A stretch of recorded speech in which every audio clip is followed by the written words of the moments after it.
মাত্র 14 বছর বয়সে আমার বিয়ে ঠিক হয়। আমি তখন ক্লাস 9-এ পড়ি। জানি না আব্বা কেন রাজি হয়েছিল। বোধহয় ধার দেনা বেড়ে যাওয়ার পথ খুঁজে পায়নি আর। তাই বলে গ্রামের মাতব্বর সম্প্রদায়ের ডান হাত মাঝবয়সী একটা লোকের সাথে। সেই দিন আমি খুব কেঁদেছিলাম। আব্বা যেন মুখে কুলু পেটেছিল। বুঝতে পারছিলাম ভেতরে ভেতরে সেও কষ্ট পাচ্ছে। আম্মা সেদিন আমার জন্য যা করেছিলেন আমি কখনোই ভুলবো না। কারো সৎ মা এমনভাবে আগলে নিতে পারে আমি বুঝতেই পারিনি। আম্মা কেন সেই দিন এত পরিবর্তন হয়েছিল আমার জানা নেই। আজ 1 বছর হয়ে গেল। তবে সেই দিনের পর থেকে আম্মা কখনো আমার উপর অন্যায় হতে দেয়নি। ভাগ্য বোধ হয় এটাকেই বলে। আচ্ছা, তোমার আব্বা কতদিন হলো মারা গেছেন? 6 মাস। বুঝলাম। দীপ্তি, আমি জানি না কতটুকু সাহায্য করতে পারবো তোমায়, তবে আমি চেষ্টা করব। ধন্যবাদ ম্যাম। আচ্ছা শোনো, তোমার জন্য একটা অফার আছে। যদি তুমি এসএসসিতে উপজেলা ভিত্তিক প্রথম হতে পারো তাহলে শহরে পড়ার জন্য সমস্ত খরচ একটা সংস্থা দিবে। আশা করি তুমি এই চ্যালেঞ্জ নিতে সক্ষম ও ইচ্ছুক। মিনতির কথাতে চোখ চকচক করে ওঠে দীপ্তির। এত বড় সুযোগ কিছুতেই মিস করা যাবে না। চোখ মুছে বলে, ওকে ম্যাম, ইনশাল্লাহ আমি পারবো। সৃষ্টিকর্তা তোমার সহায় হোক। ধন্যবাদ। অফিস থেকে বেরিয়ে আসে দীপ্তি। মিনতির সাথে দেখা করার একটাই উদ্দেশ্যে, নিজের জীবনে ঘটে যাওয়া ঘটনার ছোট্ট প্রতিবেদন তৈরি করা। গল্প কাহিনী কিংবা বাস্তব ভিত্তিক গল্প থেকে ম্যাগাজিনে সিলেকশন করে নেওয়া হবে, যার প্রকাশে সাহিত্য চর্চাকে আরও বেশি উন্নত করবে বলেই মিনতির ধারণা। দীপ্তির জীবন ভিত্তিক গল্প শুনে মিনতির মনে ভীষণ মায়া হয়। ছোট্ট মেয়েটাকে সাহায্য করার ইচ্ছে জাগে। তাই দীপ্তির জন্য অফারটাই রাখে। গেটের কাছে এসে রুমানাকে জড়িয়ে ধরে কেঁদে ফেলে দীপ্তি। মেয়ের মাথায় হাত রেখে রুমানা বলেন, কি হয়েছে তোর? ম্যাডাম কি বললেন? তোর দেওয়া কবিতা প্রকাশ হবে না? ম্যাডাম অনেক কিছু বলেছেন আম্মা। আমার কবিতাও সিলেক্ট হয়েছে। তুমি জানো আম্মা, ম্যাডাম বলেছেন এসএসসিতে আমি যদি উপজেলা ভিত্তিক প্রথম হতে পারি তাহলে আমার পড়ার খরচ একটা সংস্থা দিবে। রুমানা অবাক হয়ে বলেন, তুই সত্যি বলতেছস? আম্মা, আমি একটাও মিথ্যে বলতেছি না। আঁচলে মুখ গোজেন রুমানা। দীপ্তির চোখে নোনা জলের ফোয়ারা। ডুকরে কেঁদে ওঠে মা মেয়ে। দীপ্তির চোখে মুখে চুমু খেয়ে রুমানা বলেন, তুই অনেক বড় অফিসার হবি মা। সমস্ত অন্যায়কে রুখে দিবি। আর আমি মঞ্চে দাঁড়াই বলমু, পুলিশ অফিসার দীপ্তি আমার মাইয়া। ওরে এই 2 হাতে আগলে রাখছি আমি, আমার মাইয়া দীপ্তি। আম্মা। চাপা কান্নায় ভেঙে পড়ে দুজনে। রুমানার কাঁধে মুখ গুজে বলে, আম্মা, আমি তোমার মাইয়া, আমি তোমারই মাইয়া, তুমি আমার মা, আমার আম্মা। বাড়ি ফিরতে চোখে পড়ে উঠানে মানুষ। বুকের ভেতর ছ্যাঁতকে উড়ে ওঠে রুমানার। অজানা ভয়ে শরীর কাঁপে। খপ করে হাত ধরে দীপ্তির, বলে, কোনো কথা বলবি না দীপ্তি, যা বলার আমি বলবো, তুই চুপ। কিন্তু আম্মা, ওরা তোমারে আবার অপমান করব। আমি চুপ করে থাকতে পারবো না। এবার আমি কথা বলবোই। একদম নয়। চারপাশে নোংরা বাতাস থাকবে, আমাদের গায়ে যেন না লাগে সেটাই দেখতে হবে। থম মেরে যায় দীপ্তি। সুশ্রী মুখের অধিকারিণী মায়ের দিকে নিষ্পলক তাকিয়ে থাকে। কে বলবে এই রূপসী নারী ওর সৎমা? চোখে পানি চিকচিক করে ওঠে। রুমানা আগে এমন ছিলেন না। হঠাৎ করেই কেমন করে যেন পরিবর্তন ঘটে যায়। মাকে জড়িয়ে দীপ্তি বলে, তুমি অনেক ভালো আম্মা। ওরা খারাপ কথা বললে আমার খুব কষ্ট হয়। কিচ্ছু হবে না, আয় আমার সাথে। রুমানার সাথে উঠানে প্রবেশ করে দীপ্তি। সঙ্গে সঙ্গে ঈগলের মতো লোলুপ দৃষ্টি পড়ে ওদের উপর। ভয়ে জড়সড় হয় দীপ্তি। মেয়েকে আড়াল করেন রুমানা। চেঁচিয়ে বলেন, কি হচ্ছেটা কি? আমার বাসাতে লোক সমাগম কেন? কি চাই আপনাদের? পানের পিক ফেলে রহিস বসা থেকে উঠে এসে সামনে এসে দাঁড়ায়। মাথা থেকে পা অবধি দেখে বলে, ভর দুপুরবেলা কই থেকে আসলা রুমানা বেগম? যুবতী মাইয়া, সাথে তুমিও যুবতী। এইসব কিন্তু ভালা না গো রুমানা সুন্দরী। গা গিনগিন করে ওঠে রুমানার। একটু দূরেই হেসে যাচ্ছে রহিজের দুই চেলা। ইচ্ছে হচ্ছে মাথা ফাটিয়ে দিতে। আঁচল টেনে ধরে দীপ্তি। পেছন ফিরে রুমানা বলে, একদম নয় আম্মা, স্কুলে পড়িসনি কুকুরের কাজ কুকুর করেছে কামড় দিয়েছে পাই, তাই বলি কি কুকুরকে কামড়ানো মানুষের শোভা পায়? রুমানা সুন্দরী, তোমার পাখা কিন্তু লম্বা হইছে, এত ডানা ঝাপটা দিও না। ঘরের মাইয়ার কথা ভাইবা কথা কও। আমার বাসা থেকে এখনই বের হয়ে যান। আপনাদের মুখ দর্শনও পাপ, আপনাদের মুখ দর্শনও পাপ। বিচার চাপাতে বাধ্য করবেন না। রাগে টকবক করে রহিস। রুমানার দিকে তীক্ষ্ণ চোখে তাকিয়ে বলে, আরে তোরা সময় গেলে কপাল চাপড়াইব। এই মহিলারে সুযোগ দিছিলাম, কোনো সুযোগের যোগ্য না হাতে, পরে দেখে নিব। বাসা থেকে বেরিয়ে যায় রহিস ও তার চেলারা। দীপ্তির হাত পা কাঁপছে বেশ। রুমানার শরীর যেন জ্বলে যাচ্ছে। রহিসের গলাটা নামাতে পারলে শান্তি মিলত হৃদয়ে। আগে রূপ ধারণ করতে চায় না সে। দীপ্তির মাথায় হাত বুলিয়ে বলেন, ভয় পাবি না মা, ঘরে আয়, রান্না চাপাতে হবে। রুমানার শাড়ির আঁচল টেনে ধরে দীপ্তি। সিক্ত নয়নে আম্মা বলে রুমানাকে জড়িয়ে ধরে। বুকের ভেতর মোচড় দিতেই রুমানার বোধগম্য হয় মেয়েটার শরীর গরম। দীপ্তিকে ঘরে নিয়ে যায় রুমানা। চৌকিতে গুটিয়ে রাখা মলিন বিছানায় শুইয়ে দেয়। পিছু ডাকে দীপ্তি, বলে, আম্মা, ওরা খুব খারাপ আম্মা, তোমার দিকে বাজে দৃষ্টি দেয়। আমার খুব ভয় লাগছে আম্মা, আমার খুব ভয় লাগছে। ভয় পাবি না মা, আমি আছি তো। দুষ্টকে নিবাস করাই প্রকৃতি মানবের কাজ। তুই কেন ভয় পাস? আমি আছি তো তোর সাথে। ছলছল নয়নে তাকায় দীপ্তি। নিজ কাজে ব্যস্ত হন রুমানা। টিনের বালতি হাতে নিয়ে কলপারে আসে। মনের ভেতর শান্তি নেই। রোহিজের দৃষ্টি প্রচণ্ড ঘৃণ্য। নিজের জন্য ভয় না হলেও দীপ্তির জন্য ভয় হচ্ছে। মেয়েটা একা একা স্কুলে যায়, তার উপর এতটাই ভীতু প্রকৃতির যে কেউ কিছু বললেও কিছু করতে পারবে না। মুখে বললেও 2 পা এগোনোর সাহস নেই দীপ্তির। চৌকিতে শুয়ে শুয়ে ভাবছে দীপ্তি, চিন্তায় পাগল হওয়ার উপক্রম। নিজেকে কিছুতে সাহস দিতে পারে না। ভেতর থেকে কেমন ভেঙে গুড়িয়ে আসে। মগ দিয়ে মাথায় পানি ঢেলে দেয় রুমানা। চুলের গোড়ায় হাত বুলিয়ে দিতেই চোখ বুজে দেয় দীপ্তি। মায়ের হাত যেন একটা জান্নাতের ঘর। মায়ের হাতের পানি যেন অমৃত তুল্য।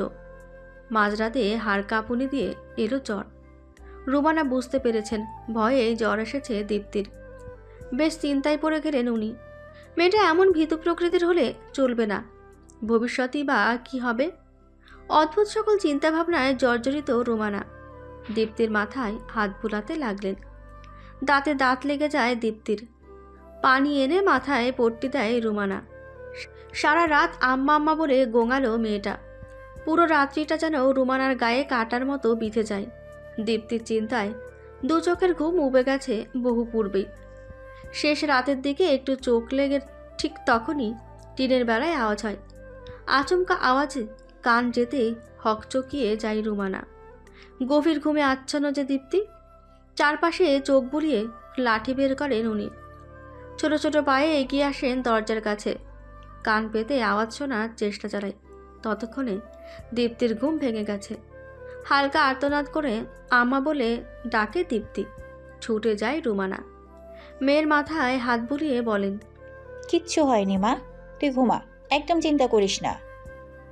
আম্মা, আম্মা, আমার রেখে যাইও না তুমি। মায়ের মতো তুমিও চলে যাইও না আম্মা। আমি তোমারে খুব ভালোবাসি আম্মা, খুব ভালোবাসি। দীপ্তির কথায় চোখ ফেটে জল করায়। ছোট করে চুমু খায় কপালে। টিনের বেড়ায় আওয়াজ হতে ভাঙা গলায় বলে, কে? ঘরের বাইরে থাকা ব্যক্তি সাবধান হয়ে যায়। বুঝতে পারে এখান থেকে লাভ নেই। রুমানা শুনতে পায় ওপাশে থাকা ব্যক্তির পায়ের ধপধপ আওয়াজ। বুক চিরে বেরিয়ে আসে দীর্ঘশ্বাস। বিচার না চাপালে এরা মানুষ হবে না। গ্রামের মাতব্বর ভিলায় বিচার চেপেছে। পুরো গ্রামে খবরটা যেন হই হুল্লোড় করে ছড়িয়েছে, কিংবা কেউ ইচ্ছে করে রটিয়েছে। দীপ্তির শরীরটা ভালো নেই খুব একটা। ভীষণ অসুস্থ মেয়েটা। কয়েকদিন যাবৎ খাবারের প্রতি ভীষণ অনীহা। এদিকে মানুষের কটূক্তি যেন আরও ভেঙে দিয়েছে ওকে। স্কুলে গেলেও মানুষ ইচ্ছে মতো কথা শোনায়, গ্রামের মানুষ থুতু ছিটায়। রাস্তার ধার ধরে হাঁটছিল দীপ্তি, তখনই ঘটে এক ভয়ঙ্কর ঘটনা। কোথা থেকে যেন রোহিজের চেলা জহির এসে ছুরি মেরে দেয় দীপ্তিকে। চেঁচিয়ে ওঠে রুমানা। পাশ থেকে দীপ্তি বলে, কি হয়েছে আম্মা? দীপ্তির গায়ে হাত বুলাতে থাকে রুমানা। অবাক চোখে তাকিয়ে থাকে দীপ্তি। ঘুমের ঘোরে হঠাৎ করেই এভাবে চেঁচানোর বিষয়টা ঠিক ঠাউর করতে পারে না ও। ধীর কণ্ঠে বলে, তুমি এমন করো কেন? আর এই অসময়ে কেন ঘুমাইলা? তুমি তো এখন ঘুমাও না। তুই ঠিক আছিস দীপ্তি? হুম আম্মা। বুকে হাত দিয়ে শ্বাস নেয় রুমানা। দুঃস্বপ্নে হলেও এখনো ভয়টা কাটেনি ওনার। রহিসকেই বিশ্বাস নেই, বিচার চাপালে অঘটন ঘটিয়ে ছাড়বে। ধাক্কা পড়তে সচকিত হয় রুমানা। বলেন, আসলে কাল সারা রাত ঘুমাইনি না, সকাল থেকে কেমন ঝিমুনি হচ্ছিল, কিন্তু কোনোভাবেই দু চোখের পাতা এক করার সুযোগ হয়নি, তাই রান্না সেরে ঘুমিয়ে পড়েছিলাম। সে তো বুঝলাম, তুমি তো কিছুই খাওনি। সন্ধ্যার আজান পড়বে এখনই, নামাজ পড়ে খাবো। তুই পড়তে বস। মাথা ঝাঁকায় দীপ্তি। মায়ের চিন্তিত মুখ দেখেও কিছু বলে না। অকারণে চিন্তা করার মানুষ নয় রুমানা। তবে কিসের জন্য এত চিন্তা? হ্যারিকেনে আলো নেই বললেই চলে। তেল ফুরিয়ে গেছে একদম। নিভু নিভু আলোতে পড়ছে দীপ্তি। আজকাল বিদ্যুতের খরচ অনেক। বিল আটকে যাওয়ায় বিদ্যুৎ অফিস থেকে লাইন কেটে দিয়েছে। হাতে তখন একটা টাকাও ছিল না, তাই কোনোভাবেই লাইন কাটা বন্ধ করতে পারেননি। খাবার নিয়ে রুমানা পড়েছেন দোটানায়। বহু শখ করেছে ট্যাংরা মাছের ঝাল রেঁধেছেন, দীপ্তির প্রিয় খাবারের একটি। দুপুরে পুকুর ঘাটে গোসল করার সময় খান পাচেক ট্যাংরা মাছ পেয়েছিলেন। ঘুমিয়ে পড়াতে সন্ধ্যায় রান্না করেছেন, কিন্তু হ্যারিকেনের নিভু আলোতে ভাত খাওয়া দুষ্কর হয়ে পড়েছে। দীপ্তির পড়ায় ব্যাঘাত ঘটেছে যে তাও উপলব্ধি করেছেন রুমানা। মেয়ের দিকে নিষ্পলক তাকিয়ে থাকেন তিনি। হঠাৎ করে মনে পড়ে বড় সড়কের মাথায় বিশাল বড় দুটো ল্যাম্পপোস্টের কথা। ছোট সময়ে পড়েছিলেন ঈশ্বরচন্দ্র বিদ্যাসাগর ল্যাম্পপোস্টের আলোতে পড়াশোনা করে কত জ্ঞান অর্জন করেছেন। তাহলে দীপ্তি কেন পারবে না? ঈশ্বরচন্দ্র বিদ্যাসাগর ল্যাম্পপোস্টের আলোতে পড়াশোনা করে কত জ্ঞান অর্জন করেছেন, তাহলে দীপ্তি কেন পারবে না? দীপ্তির হাত ধরে বেরিয়ে আসে রুমানা। হেরিকেনের আলো থাকা না থাকা সমান কথা। চাঁদের আলোতে পথ দেখা যাচ্ছে। গ্রামের মেঠো পথ দিয়ে এগিয়ে যায় দুজনে। এখনও কিছুই বুঝতে পারেনি দীপ্তি, তাই বলে, এই রাতের বেলা কোথায় নিয়ে যাচ্ছ আম্মা? গেলেই বুঝতে পারবি। আমার অনেক পড়া বাকি। হারিকেনের নিবু নিবু আলোতে পড়তে পারছিলি না তো, তাই তো পড়াশোনার জন্য কোনো ক্ষতি না হয় সেই ব্যবস্থাই করছি। আম্মা কোথায় যাচ্ছ তুমি? ভালো লাগছে না আর? মৃদু হাসে রুমানা। মেয়ের এমন বিরক্তিমাখা মুখ বেশ উপভোগ করেন তিনি। অত্যন্ত মেধাবী ছাত্রীরা বোধ হয় এমনই হয়। পড়াশোনাতে একটু ব্যাঘাত ঘটলেই চোখে মুখে বিরক্তি ফুটিয়ে তোলে। পুরনো দিনের কথা মনে পড়ে যায় রুমানার। রঙিন কিছু স্বপ্ন হাতড়ে বেঁচে আছেন তিনি। বড় রাস্তার কাছে এসে ল্যাম্পপোস্টের আলো দেখে চমকায়িত হয় দীপ্তি। রুমানার দিকে তাকিয়ে বলে, আম্মা ঈশ্বরচন্দ্র বিদ্যাসাগর পারলে তুই কেন পারবি না? এগিয়ে যা মা।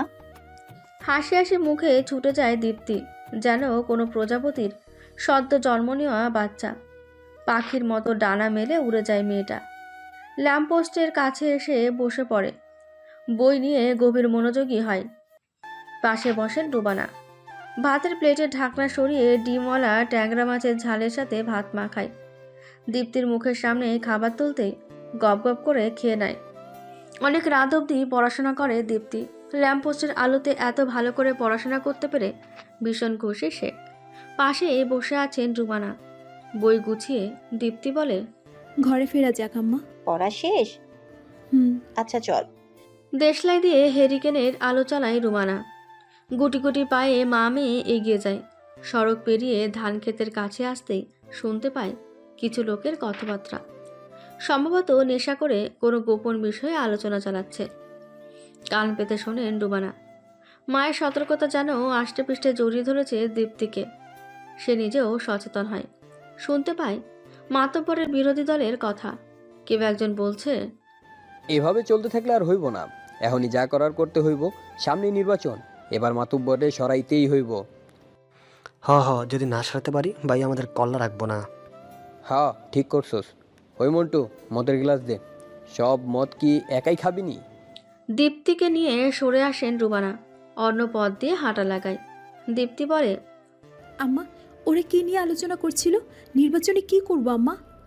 কিছু না মা, এখন তাড়াতাড়ি পথ বাড়া, আমাগো বাসায় ফিরতে হইব।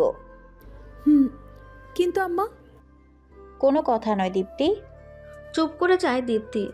হঠাৎ করে মায়ের কঠোরতা যেন মেনে নিতে পারে না। থমথমে মুখে এগিয়ে যায় রুমানা। বিষাক্ত থাবা পড়তে চলেছে, যার হিংস্রতা মাতব্বরের প্রাণ সংশয় করে তুলবে। সাত সকালে স্কুলে যাওয়ার জন্য তৈরি হচ্ছে দীপ্তি। রাত দিন পরিশ্রম করতে হবে, নিজেকে গড়ে তুলতে হবে। রান্নাঘর থেকে ছুটে আসেন রুমানা। কড়াইয়ের নিচ থেকে একটুখানি কালি তুলে লাগিয়ে দেয় দীপ্তির কানের পিঠে। ভাঙা কণ্ঠে বলে ওঠে দীপ্তি, আম্মা, এটা আমার পছন্দ নয়। একদম চুপ। কালো টিকা পরানোর একটাই কারণ, যাতে আমার আম্মার দিকে কারো নজর না লাগে। এই যে আমার দীপ্তি চোখে মুখে কেমন ধূর্তি, এইসব দেখে তো মানুষের হিংসা হয়। তুমিও না আম্মা? একটা কথা কি জানিস দীপ্তি, তুই একদম আমার মতো হয়েছিস। তোর মায়ের ছিটে ফোটাও নেই তোর মাঝে। রুমানাকে জড়িয়ে ধরে দীপ্তি ক্রন্দনরত অবস্থায় বলে, তুমি আমার মা আম্মা। আমার জন্মের পর কয়দিন মায়ের ভালোবাসা পাইছি বলো তো? তুমিই তো প্রথম থেকে আমারে বড় করছো। ভিজে চোখে দীপ্তিকে দেখে রুমানা। আঁচলের কোণে চোখ মুছে বলেন, গত 10টা বছর তোর উপর অবহেলা করছি অনেক। হয়তো সৎ মায়েদের মতো তোর উপর কখনোই কোনো অত্যাচার করিনি, তবে কখনো ভালোও তো বাসিনি। আমাকে মাফ করে দিস আম্মা। আম্মা, এমন কথা বলবা না তুমি। তুমি তো আমার আম্মা, আমার পৃথিবী তুমি। একটু আগেই তো বললা আমি তোমার মতোই হয়েছি। তাহলে এখন কেন এমন বলতেছো? মেয়ের কাছে এমন করে কেউ? কথা বলেন না রুমানা। সন্তর্পণে দীপ্তির কপালে চুমু খায় অনেকগুলো। অঝর কোণে হাসি রেখে বলেন, সাবধানে যাস, আর সাহস বাড়া মা। তোকে থেমে যায় রুমানা। ভ্রু কুঁচকে ফেলে দীপ্তি। কিছু বলতে নিয়েও বলে না, চুপটি করে জড়িয়ে ধরে রুমানাকে। হাসি মুখে বলে, আমি যাচ্ছি আম্মা, নিজের খেয়াল রেখো। স্কুলে চলে যায় দীপ্তি। বুকের ভেতর ধক করে ওঠে রুমানার। মেয়ের যাওয়ার পানে তাকিয়ে থাকেন তিনি। আজান পড়তেই লুটিয়ে পড়ে নামাজের পাটিতে। ওনার ভাবনায় একটাই কথা, হঠাৎ করে এমন লাগছে কেন? দীপ্তির কোনো বিপদ হলো না তো? স্কুলের কাছে এসে হঠাৎ করে দীপ্তির মনে হলো ঝোপ থেকে কোনো আওয়াজ ভেসে আসছে। বুকের ভেতর ধক করে উঠল। কেউ কেউ পিছু নিচ্ছে। কৌতূহলী মনটা আকুপাকু করছে। ফাঁকা ঢোক গেলে ঝোপের কাছে আসেও। কিছুটা ঝুঁকতেই যে দৃশ্য দেখে তাতে ওর গা গুলিয়ে আসে, মাথায় রক্ত চলে যায়। হঠাৎ করে যেন অসুরের শক্তি ভর করে ওর মাঝে। পাশে থাকা গাছের গুঁড়ি দিয়ে পরপর কয়েকবার আঘাত করে লোকটাকে। নেশাক্ত অবস্থায় মন্টু নিজেকে সামাল দিতে পারে না, তৎক্ষণাৎ জ্ঞান হারায়। ছোট্ট শিশু বাচ্চার সাথে এমন অনৈতিক আচরণ যেন দীপ্তির আত্মাকে কাঁপিয়ে তুলেছে। শরীর দিয়ে ঘাম ঝরছে। বাচ্চাটার বয়স বছর 6 হবে। মুখে কাপড় বাঁধায় কোনো রকমের শব্দ করতে পারছে না, শুধু চোখ দিয়ে আসে নোনা জল। কিছুটা দূরে নিয়ে মুখের বাঁধন খুলে দেয় দীপ্তি। বাচ্চা মেয়েটি ভয় পেয়ে দীপ্তিকে জড়িয়ে ধরে, বলে, আফা, ওই লোকটা আমারে নিয়ে আইছে, আমি বাসায় যাবো। শান্ত হও তুমি। বাসা কোথায় তোমার? পাশের গ্রামে। তোমাকে কি করে নিয়ে আসলো? স্কুল থেকে বাসায় ফিরছিলাম আমি। রোজ আম্মা নিয়ে যায়, অসুস্থ থাকায় আজ আহে নাই। নদীর ধার দিয়ে যাওয়ার সময় ওই লোকটারে দেখি জানি কি সব খাইতেছিল। ভয় পাইয়া যায় আমি। তখনই লোকটা আমার হাত খিচ্চা ধরে আর আমারে এখানে নিয়ে আসে। আমি বাসায় যাবো। ছোট্ট মেয়েটাকে বুকে জড়িয়ে নেয় দীপ্তি। অজানা ভয়ে বুক ভারী হয়। মন্টু কি দেখেছে ওকে? পরমতেই এক বুক সাহস জমিয়ে নেয়। কোনো অন্যায় তো করেনিও, তাহলে কিসের ভয়? ছোট মেয়েটার হাত ধরে এগিয়ে যায় দীপ্তি। আজ আর স্কুলে গিয়ে কাজ নেই, বরং সাবধানে বাচ্চাটাকে বাসায় পৌঁছে দিতে পারলে শান্তি। একটা গভীর প্রশ্নে মত্ত হয় মেয়েটা। মানুষরূপী জানোয়ারগুলোর হিংস্র থাবার থেকে মুক্তি কি কখনো মিলবে? তোমার নামটা তো বললে না? আমার নাম মাহু। আচ্ছা মাহু, শোনো, আমি তোমাকে বাসায় পৌঁছে দেব, তবে আমি যে তোমাকে বাঁচিয়েছি কাউকে বলবে না, বুঝেছো? কেন আপা? তুমি ছোট মাহু, বড় হলে বুঝবে। আর কখনো একা বের হবে না, চারপাশটা নোংরা হয়ে আছে। সময়ের সাথে সাথে সব জানবে, বুঝবে। আগে বড় হও। আচ্ছা আপা। পাশের গ্রামে পা রেখে দীপ্তি বলল, তুমি এখন যেতে পারবে তো? হ আপা, সামনেই আমার বাসা। তাহলে তুমি যাও, আমি দাঁড়িয়ে আছি। আচ্ছা। মাহু পথ আগায়। বৃতৃষ্ণাতে ছেয়ে যায় দীপ্তির মন। একটু আগের ঘটনাটা মনে পড়তে শরীর ঝাঁকুনি দেয়। একটা ছোট্ট মেয়ের উপর এমন বাজে দৃষ্টি দিতেও বুক কাঁপেনি নিকৃষ্টতম জানোয়ারদের? সেই দৃশ্য মনে হতেই রক্ত চড়ে যায় ওর। ছুটে আসে মাহুর কাছে, মাহুকে বুকে টেনে নেয়। ছোট্ট মাহু ফ্যালফ্যাল করে তাকিয়ে থাকে। সে যেন কিছুই বুঝতে পারে না। নরম হাতে দীপ্তির গালে হাত রাখে। ধারণার বাহিরে গিয়ে টুপ করে চুমু খায় গালে। অবাক হয় দীপ্তি, বলে, এটা কি করলে? আমি আমারে বাঁচানোর লাইগা আমি ওই দুষ্টু লোকটা বাজে আমার লগে বাজে আচরণ করছে। দীপ্তির নারী মন জেগে ওঠে। তীব্র যন্ত্রণা অনুভব হয় হৃদয়ে। প্রতিটা মেয়েই যে মা, তাই বোধ হয় মেয়েটার চোখে পানি চিকচিক করে। মাহুকে আবারও জড়িয়ে ধরে। দু চোখে পানির ঝর্ণা নেমে যায়। অদূরের বাড়ি থেকে একজন মহিলার ডাক শোনা যায়। সতর্ক হয় দীপ্তি। মাহুর মাথায় হাত বুলিয়ে ছুট লাগায়। নদীর পাড়ে এসে লুকিয়ে পড়ে। মাহুর মা মাহুকে নিয়ে যায়। ছোট মাহু বারবার পেছন ফিরছিল। কেন যেন দীপ্তির ইচ্ছা হয় মাহুকে কাছে টানার। নিজের কিশোরী মনে হঠাৎই মাতৃত্বকে দেখতে পায়। অদ্ভুত অনুভব হয়। আজকের এই ঘটনা ওকে এত পরিবর্তন করে দিল, নাকি ও এমনই ছিল? শুধুমাত্র হিংস্রতাকে নিজ চোখে উপলব্ধি না করতে পারায় নিজের ভিতর সুপ্ত সত্তা লুকিয়েছিল। রান্নাঘরে বসে রান্না করছেন রুমানা। মনটা ভালো নেই। ভেতর থেকে শান্তি মিলছে না। ভর দুপুরবেলা মেয়েটা স্কুলে গেছে। এই দুপুরে চারপাশে মানুষ জনের সমাগমও কম থাকে।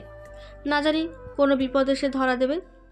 দীপ্তির মাঝে চঞ্চলতা নেই বললেই চলে। ভীতু প্রকৃতির হওয়াতেই যত ভয়। এভাবে মেয়েটা হিংস্র থাপার প্রতিবাদ করবে কি করে? কি করে স্বপ্ন পূরণ হবে ওনার? ভাবনার মাঝে পাশের বাড়ির জমেলার চেঁচামেচি কানে আসে। থম মেরে যায় রুমানা। চুলার আগুন নিভিয়ে ছুটে যায় সেদিকে। কপাল চাপড়িয়ে কাঁদছেন জমেলা। তারই পাশে বসে আছে গুটি কয়েক মহিলা। রুমানাকে দেখে তারা নাক কুচকায়। এদের স্বভাবই এমন। রুমানা আড়াল হয়ে যায়। কিছু দূরে কয়েকজন লোক কিছু আলোচনা করছে। সেদিকেই যায় রুমানা। কানে আসে কিছু কথা। হায় হায় রে, কে জানি মন্টুর মাথাটাই ফাটিয়ে দিছে, রক্তে একদম মাখামাখি। গ্রামের চিকিৎসালয়ে নিয়ে গিয়েছিল সবাই, কইছে সদরে নিয়ে যাইতে। কে যে করলো এই কাম? বিস্ময়ে হতবাক হয় রুমানা। কেমন কাজ করবে? ধীর পায়ে এগিয়ে আসে জমেলার বাড়িতে। জমেলা মাটিতে কপাল খুঁড়ছেন। ভাইয়ের অসুস্থতায় যেন পাগল হয়ে গেছেন। রুমানার কিছুটা মন ক্ষুণ্ণ হয়, তবে একদিকে শান্তি অনুভব হয়। এমন নরপশুদের বাঁচারই কোনো অধিকার নেই। সেখানে তো সামান্য মাথা ফাটিয়েছে কেউ। ঘরে ফেরেন রুমানা।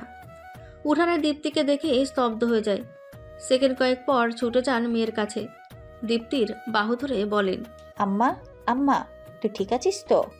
এই সময় বাসায় ফিরলি যে, কি হয়েছে তোর?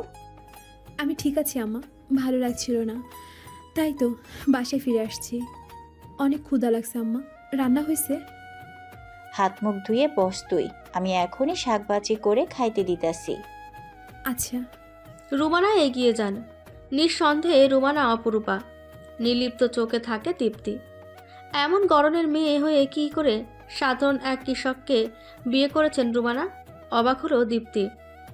বুকের ভিতর নানান প্রশ্ন উকি দেয়। নিজের প্রশ্নের উত্তর পায় না সে। হাত মুখ ধুয়ে উঠানে মাদুর পেতে বসে, কাঁধের ব্যাগটা পাশেই রেখে দেয়। আজ পড়াশোনা কিছুই হবে না, ভেতরে জ্বালা হয়। রুমানা ভাতের প্লেট রেখে চলে যায়, পিছু ডাকে দীপ্তি। আম্মা। বল। আর কিছু রাখবো? না আম্মা, আসলে হয়েছে কি, আমি একটা প্রশ্নের উত্তর খুঁজতেছি, তবে পাইতেছি না। দীপ্তির পাশে এসে বসলেন রুমানা, মাথায় হাত বুলিয়ে বলেন, আমি তো নবম শ্রেণী অবধি পড়াশোনা করছি মা, তারপর তো আর পড়াশোনা করিনি। তোর প্রশ্নের উত্তর আমি দিতে পারবো। উফ আম্মা, অন্যরকম প্রশ্ন এটা। আচ্ছা বল, দেখি পারি কিনা। আমাকে গ্রামের সবাই শুদ্ধ অশুদ্ধ মিশ্র ভাষায় কথা কেন কয়? তুমিও তো মিশ্র ভাষা বলি। দীপ্তির প্রশ্নে হেসে ওঠেন রুমানা। নিজের এমন প্রশ্নে বিব্রত বোধ করে দীপ্তি, মাথা নিচু করে বলে, ভুল প্রশ্ন করলাম আম্মা? আরে না, ভুল কেন করবি? শোন, তাহলে গ্রামের কিছু মানুষ শিক্ষিত আর কিছু মানুষ অশিক্ষিত। সবার সাথে চলতে গিয়ে আমরা সব ভাষায় রপ্ত করেছি, তাই তো শুধু শুদ্ধ কিংবা শুধু অশুদ্ধ ভাষায় ব্যবহার করতে পারি না। সব মিলিয়ে জগারমার খিচুড়ি হয়ে যায়। ভুল বললাম আম্মা, জগা খিচুড়ি না, বরং গুরু চণ্ডালি হয়ে গেছে। ওই একই কথা, শুদ্ধ ভাষায় কয় গুরু চণ্ডালী আর গ্রাম্য ভাষায় কয় জগারমার খিচুড়ি। এহেন কথা বাদ দিয়া খায়া লমা, আমার অনেক কাজ। আম্মা, আরেকটা কথা বলি। তাড়াতাড়ি বল। আচ্ছা তাহলে রাত্রে বলমুনে, তুমি এখন কাম করো যাও। বিগলিত হেসে চলে যায় রুমানা। দীপ্তি থায়ে বসে থাকে। প্রশ্ন করতে চেয়েছিল এক, আর করেছে আরেক। সব কেমন গুলি আসে, চোখ জ্বালা করছে এখন। কি যে করবে বুঝে ওঠে না। মূলত দুপুরের ঘটনা এখনো মাথায় ঘুরপাক খাচ্ছে। কেমন যেন অস্বস্তি হচ্ছে, সাথে চাপা কিছু ভয়ও কাজ করছে। মন্টুকে দেখেছে ওকে? যদি দেখে থাকে তাহলে তো সর্বনাশ হয়ে যাবে। গলায় ভাত আটকে যায় ওর। দ্রুত পানি এগিয়ে দেয় রুমানা, পিঠে হাত বুলিয়ে বলে, অন্যমনস্ক হয়ে খাবার খেতে নেই, দ্রুত খাবার শেষ করো, একটু পর পড়তে বসবি। আচ্ছা। এই বই খাতা ছড়িয়ে উঠানে পড়েছে দীপ্তি। গণিতের সমাধান করতে বেশ ভালো লাগে ওর, তাই তো অর্থ বছরেই পুরো বই কমপ্লিট করে নিয়েছে। জীবনে অনেক বড় হতে হবে কি না, তবে কি হবে ওর জানা নেই। কখনো ইচ্ছে হয়নি আমি এটা হব, লক্ষ্য একটাই, জীবনে অনেক বড় হতে হবে।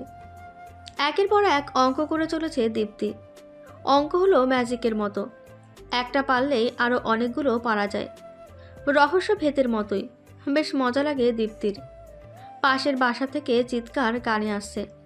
অঙ্কে ব্যাঘাত ঘটাটা বেশ বিরক্তিকর। হঠাৎ করে জমেলা চেঁচামেচি বুঝতে পারে না ও। পরমুহূর্তে মনে পড়ে মন্টু হলো জমেলার ভাই। ফাঁকা ঠোক গেলেও হাত যেন থমকে যায়। একটা অক্ষরও লিখতে পারে না, ভয়ে চোখ দুটো কাঁপছে। এদিকে রুমানা ঘরে নেই। এক বালতি কাপড় নিয়ে গেছেন পুকুর ঘাটে। বুকের ভেতর ধুকপুকানি শুরু হয়ে গেছে বেশ অনেকক্ষণ। কাপা শরীরে উঠে দাঁড়ায়। টিনের বেড়া ফাঁক করে তাকায় জমেলার উঠানের পানে। পাড়ার মহিলা নিয়ে গভীর সমাবেশে বসেছেন। কিছুক্ষণ পরপরই হাঁক ছেড়ে কাঁদছেন। দীপ্তি বুঝতে পারে মন্টুর অবস্থা ভালো নয়। গা ঝমঝম করে ওর, মাথাটাও কেমন করছে। মুখ দিয়ে একটাই শব্দ বের হয়, আম্মা আম্মা। মাঠে কাপড় শুকাতে দেয় রুমানা। কিছুদিন পরই তো নির্বাচন। বিশাল বাহিনী বের হয়েছে। ঘোমটা টেনে গুটি গুটি পায়ে ঘরে ফিরলেন উনি। সেদিন রাতের কথাটা বেমালুম ভুলে গেছেন রুমানা। উঠানে এসে বালতি রাখেন। আঁচল দিয়ে কপালের শেষ ঘামটুকু মোছার সময় চোখ যায় দীপ্তির দিকে। দীপ্তি বলে চিৎকার করে ওঠেন তিনি। মাটিতে গড়াগড়ি খেয়েছে মেয়েটা। বুকে টেনে নেন রুমানা। হঠাৎ এমন হওয়াতেই বুক হুহু করে ওঠে। দীপ্তির মুখে পানি ছেটে দিতেই ও ভুলে যায়। ভেজা শাড়ির আঁচল চোখে লাগাতেই কিছুটা সজাগ হয় দীপ্তি। ধীর কণ্ঠে বলে, আম্মা। দীপ্তি, কি হয়েছে তোর? আম্মা, পানি পানি খাবো। দীপ্তিকে মাটিতে রেখে চলে যায় রুমানা। ঘর থেকে পানি নিয়ে এসে পানি তুলে দেয় দীপ্তিকে। ঢকঢক করে নিমেষেই পানি শেষ করে ফেলেও চাপা স্বরে বলে, ঘরে যাব আমি। কোনো মতে দীপ্তিকে ধরে নিয়ে আসেন রুমানা। মাথার কাছে বসে থমথমে মুখে বলেন, মাথা ঘুরে গিয়েছিল তোর? উত্তর করে না দীপ্তি। টিনের বেড়ায় তাকিয়ে থাকে। ডান পাশের জানালার কাছে বাবা মায়ের বিয়ের ছবিটা টাঙানো। দেলোয়ারার সাথে বেশ ভালো সম্পর্ক ছিল ফুয়াদের। আবছা আবছা মনে পড়ে দীপ্তির। বাবা মায়ের ভালোবাসা, ছোট্ট সংসার। হঠাৎ করেই মা বাবাকে মনে পড়ে মেয়েটা। কষ্ট হয় বেশ, জ্বালা হয় হৃদয়ে। খুব করে দেখতে ইচ্ছে হয় মা বাবার সুখের সংসারটা। রুমানার আঁচল টেনে ধরে দীপ্তি, বলে, আম্মা, একটা কথা কও তো, আপার সাথে তোমার ভালো সম্পর্ক ছিল না, তাই না? ছি ছি মা, এমন কথা কইতে নাই। তোর আব্বার সাথে আমার ভালো সম্পর্ক ছিল, তবে কি জানিস, কখনো উনি আমারে মন থেকে গ্রহণ করে নাই। তোর মারে খুব ভালোবাসতেন কি না, কিন্তু এখন এই কথা কেন বললি? এমনি আম্মা। গান শুনবি মা? হুম। দীপ্তির মাথায় হাত বুলাতে বুলাতে গান ধরেন রুমানা। ভেসে ওঠে পুরনো স্মৃতি, নিজের স্বপ্ন বিসর্জন দিয়ে সংসার করার প্রত্যয়। চোখ দুটো ছলছল করে কেমন। দীপ্তির কপালে কপাল ঠেকিয়ে লম্বা করে শ্বাস নেয়। রুগ্ন দেহে উঠে বসে দীপ্তি। সন্ধ্যার আজান পড়েছে সবে, তাই কলপার থেকে উঁচু করে আসে। ধীর পায়ে মায়ের সাথে বসে নামাজে। আজ বহুদিন পর নামাজের পার্টিতে বসেছেও। নামাজ পড়ে মনের মধ্যে শান্তি অনুভব হয়। সালাম ফিরিয়ে রুমানা বলেন, অসুস্থ শরীরে বসে বসে নামাজ পড়লেও হতো। সমস্যা নেই আম্মা। একটু থেমে ফের বলে, আজকে বড় সড়কে যাবে? তোর শরীরটা ভালো নেই, আজ আর যাব না। তাহলে আজকে পড়াশোনা না করলে হয় না? ভাবনায় পড়ে যায় রুমানা। পড়াশোনায় ফাঁকি দেওয়ার মেয়ে নয় দীপ্তি। নিশ্চয়ই শরীর অসুস্থতার জন্যই পড়তে চাইছে না। হাসি মুখে সম্মতি জানায় রুমানা। দীপ্তি বলে, আব্বা আর মায়ের কবর জিয়ারত করতে যাইবা আম্মা? এই রাতের বেলায় যাবি? হুম। আম্মা, যাই না। রুমানার ইচ্ছে করে না বারণ করতে। দীপ্তি কখনোই কোনো কিছু নিয়ে জোর করে না। তাহলে আজ যেহেতু বলছে, নিশ্চয়ই ভেবেই বলছে। কুপি বাতি নিভিয়ে হারিকেন জ্বালায়। মাথায় এক হাত ঘোমটা তুলে বলেন, মাথায় ঘোমটাটা দে দীপ্তি, কবরস্থানের রাস্তাটা বেশ অন্ধকার। কিচ্ছু হবে না আম্মা। ভীত দীপ্তির মুখে এমন কথা শুনে ভারী চমকে ওঠেন রুমানা। হঠাৎ করেই দীপ্তি যেন অনেক বড় হয়ে গেছে। একটু একটু করে সাহস জমেছে বুকের ভেতরে। ভূতের ভয় কোনো কালে ছিল না ওর, তবে মানুষরূপী জানোয়ারগুলোর ভয় ছিল প্রচুর। আজ সেসবের লেশমাত্র নেই। রুমানা বলেন, তোর ভয় করছে না? না। দীপ্তি, তোর কি হয়েছে বলতো?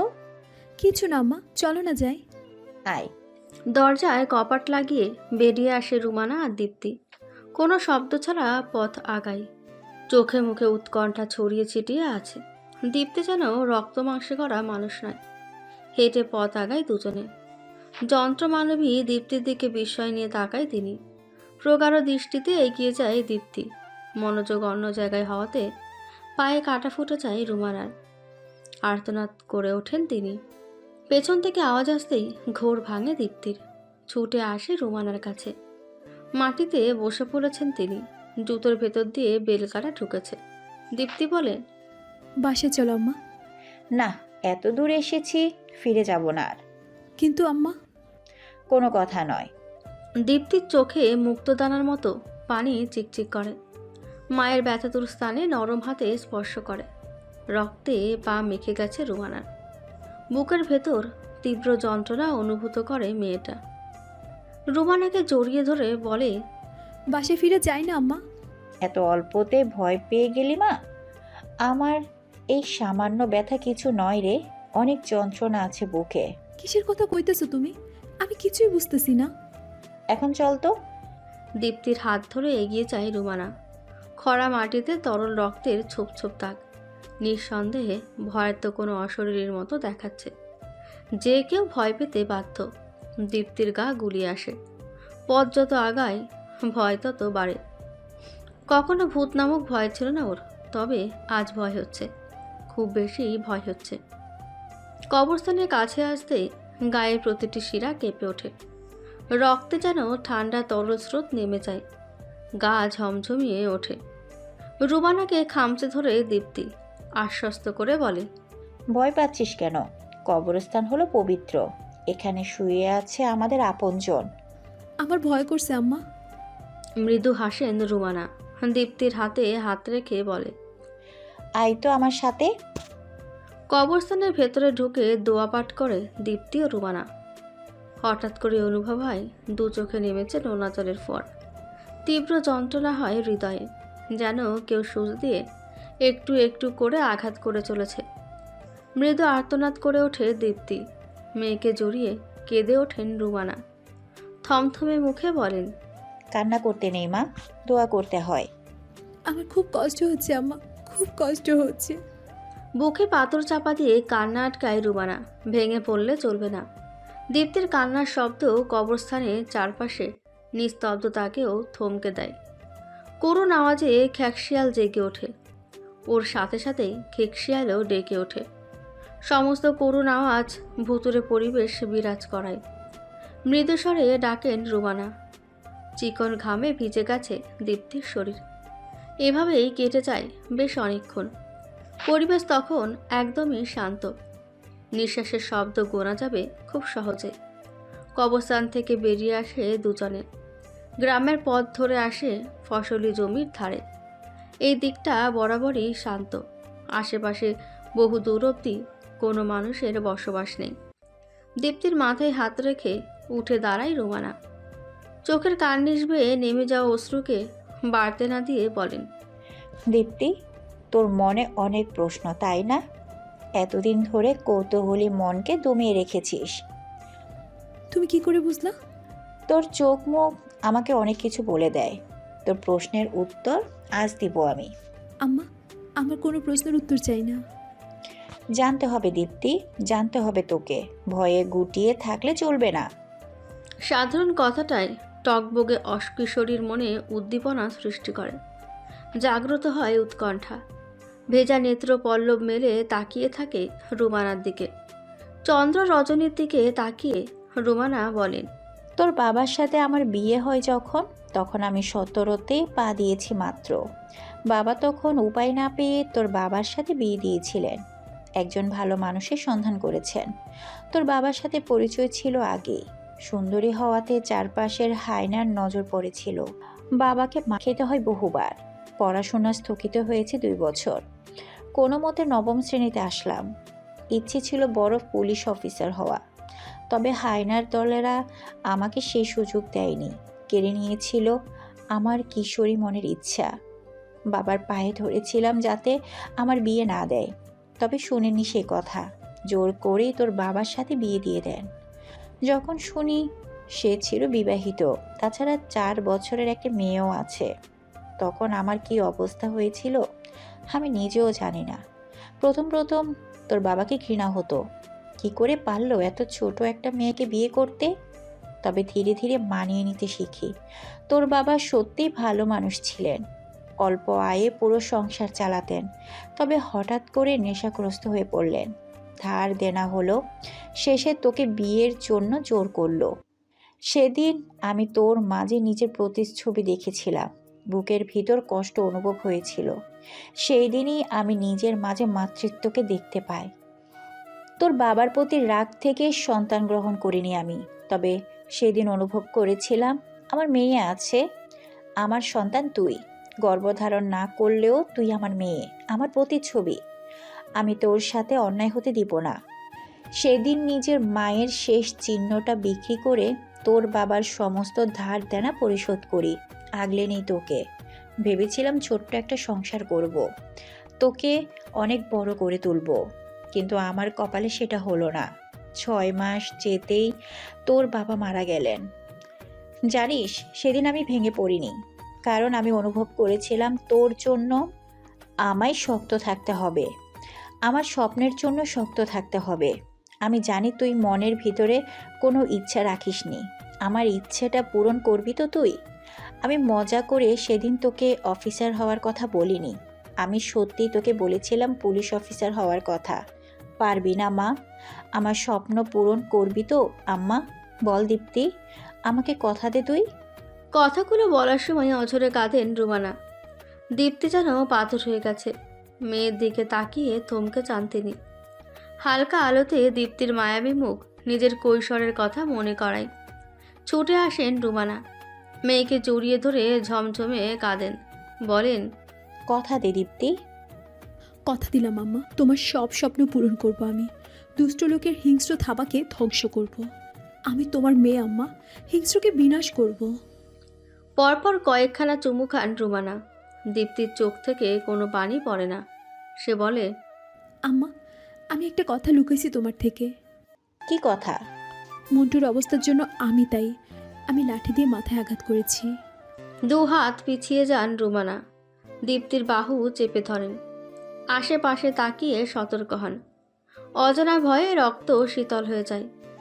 দীপ্তির জীবন আশঙ্কায় ভাবতেই গায়ে কাটা দেয়। রক্তচক্ষু ধারণ করে রুমানা রাখি পড়ল। দীপ্তিকে বাঁচাবে কি করে? 1 মাস পর পরীক্ষা নিয়ে ভীষণ ব্যস্ত দীপ্তি।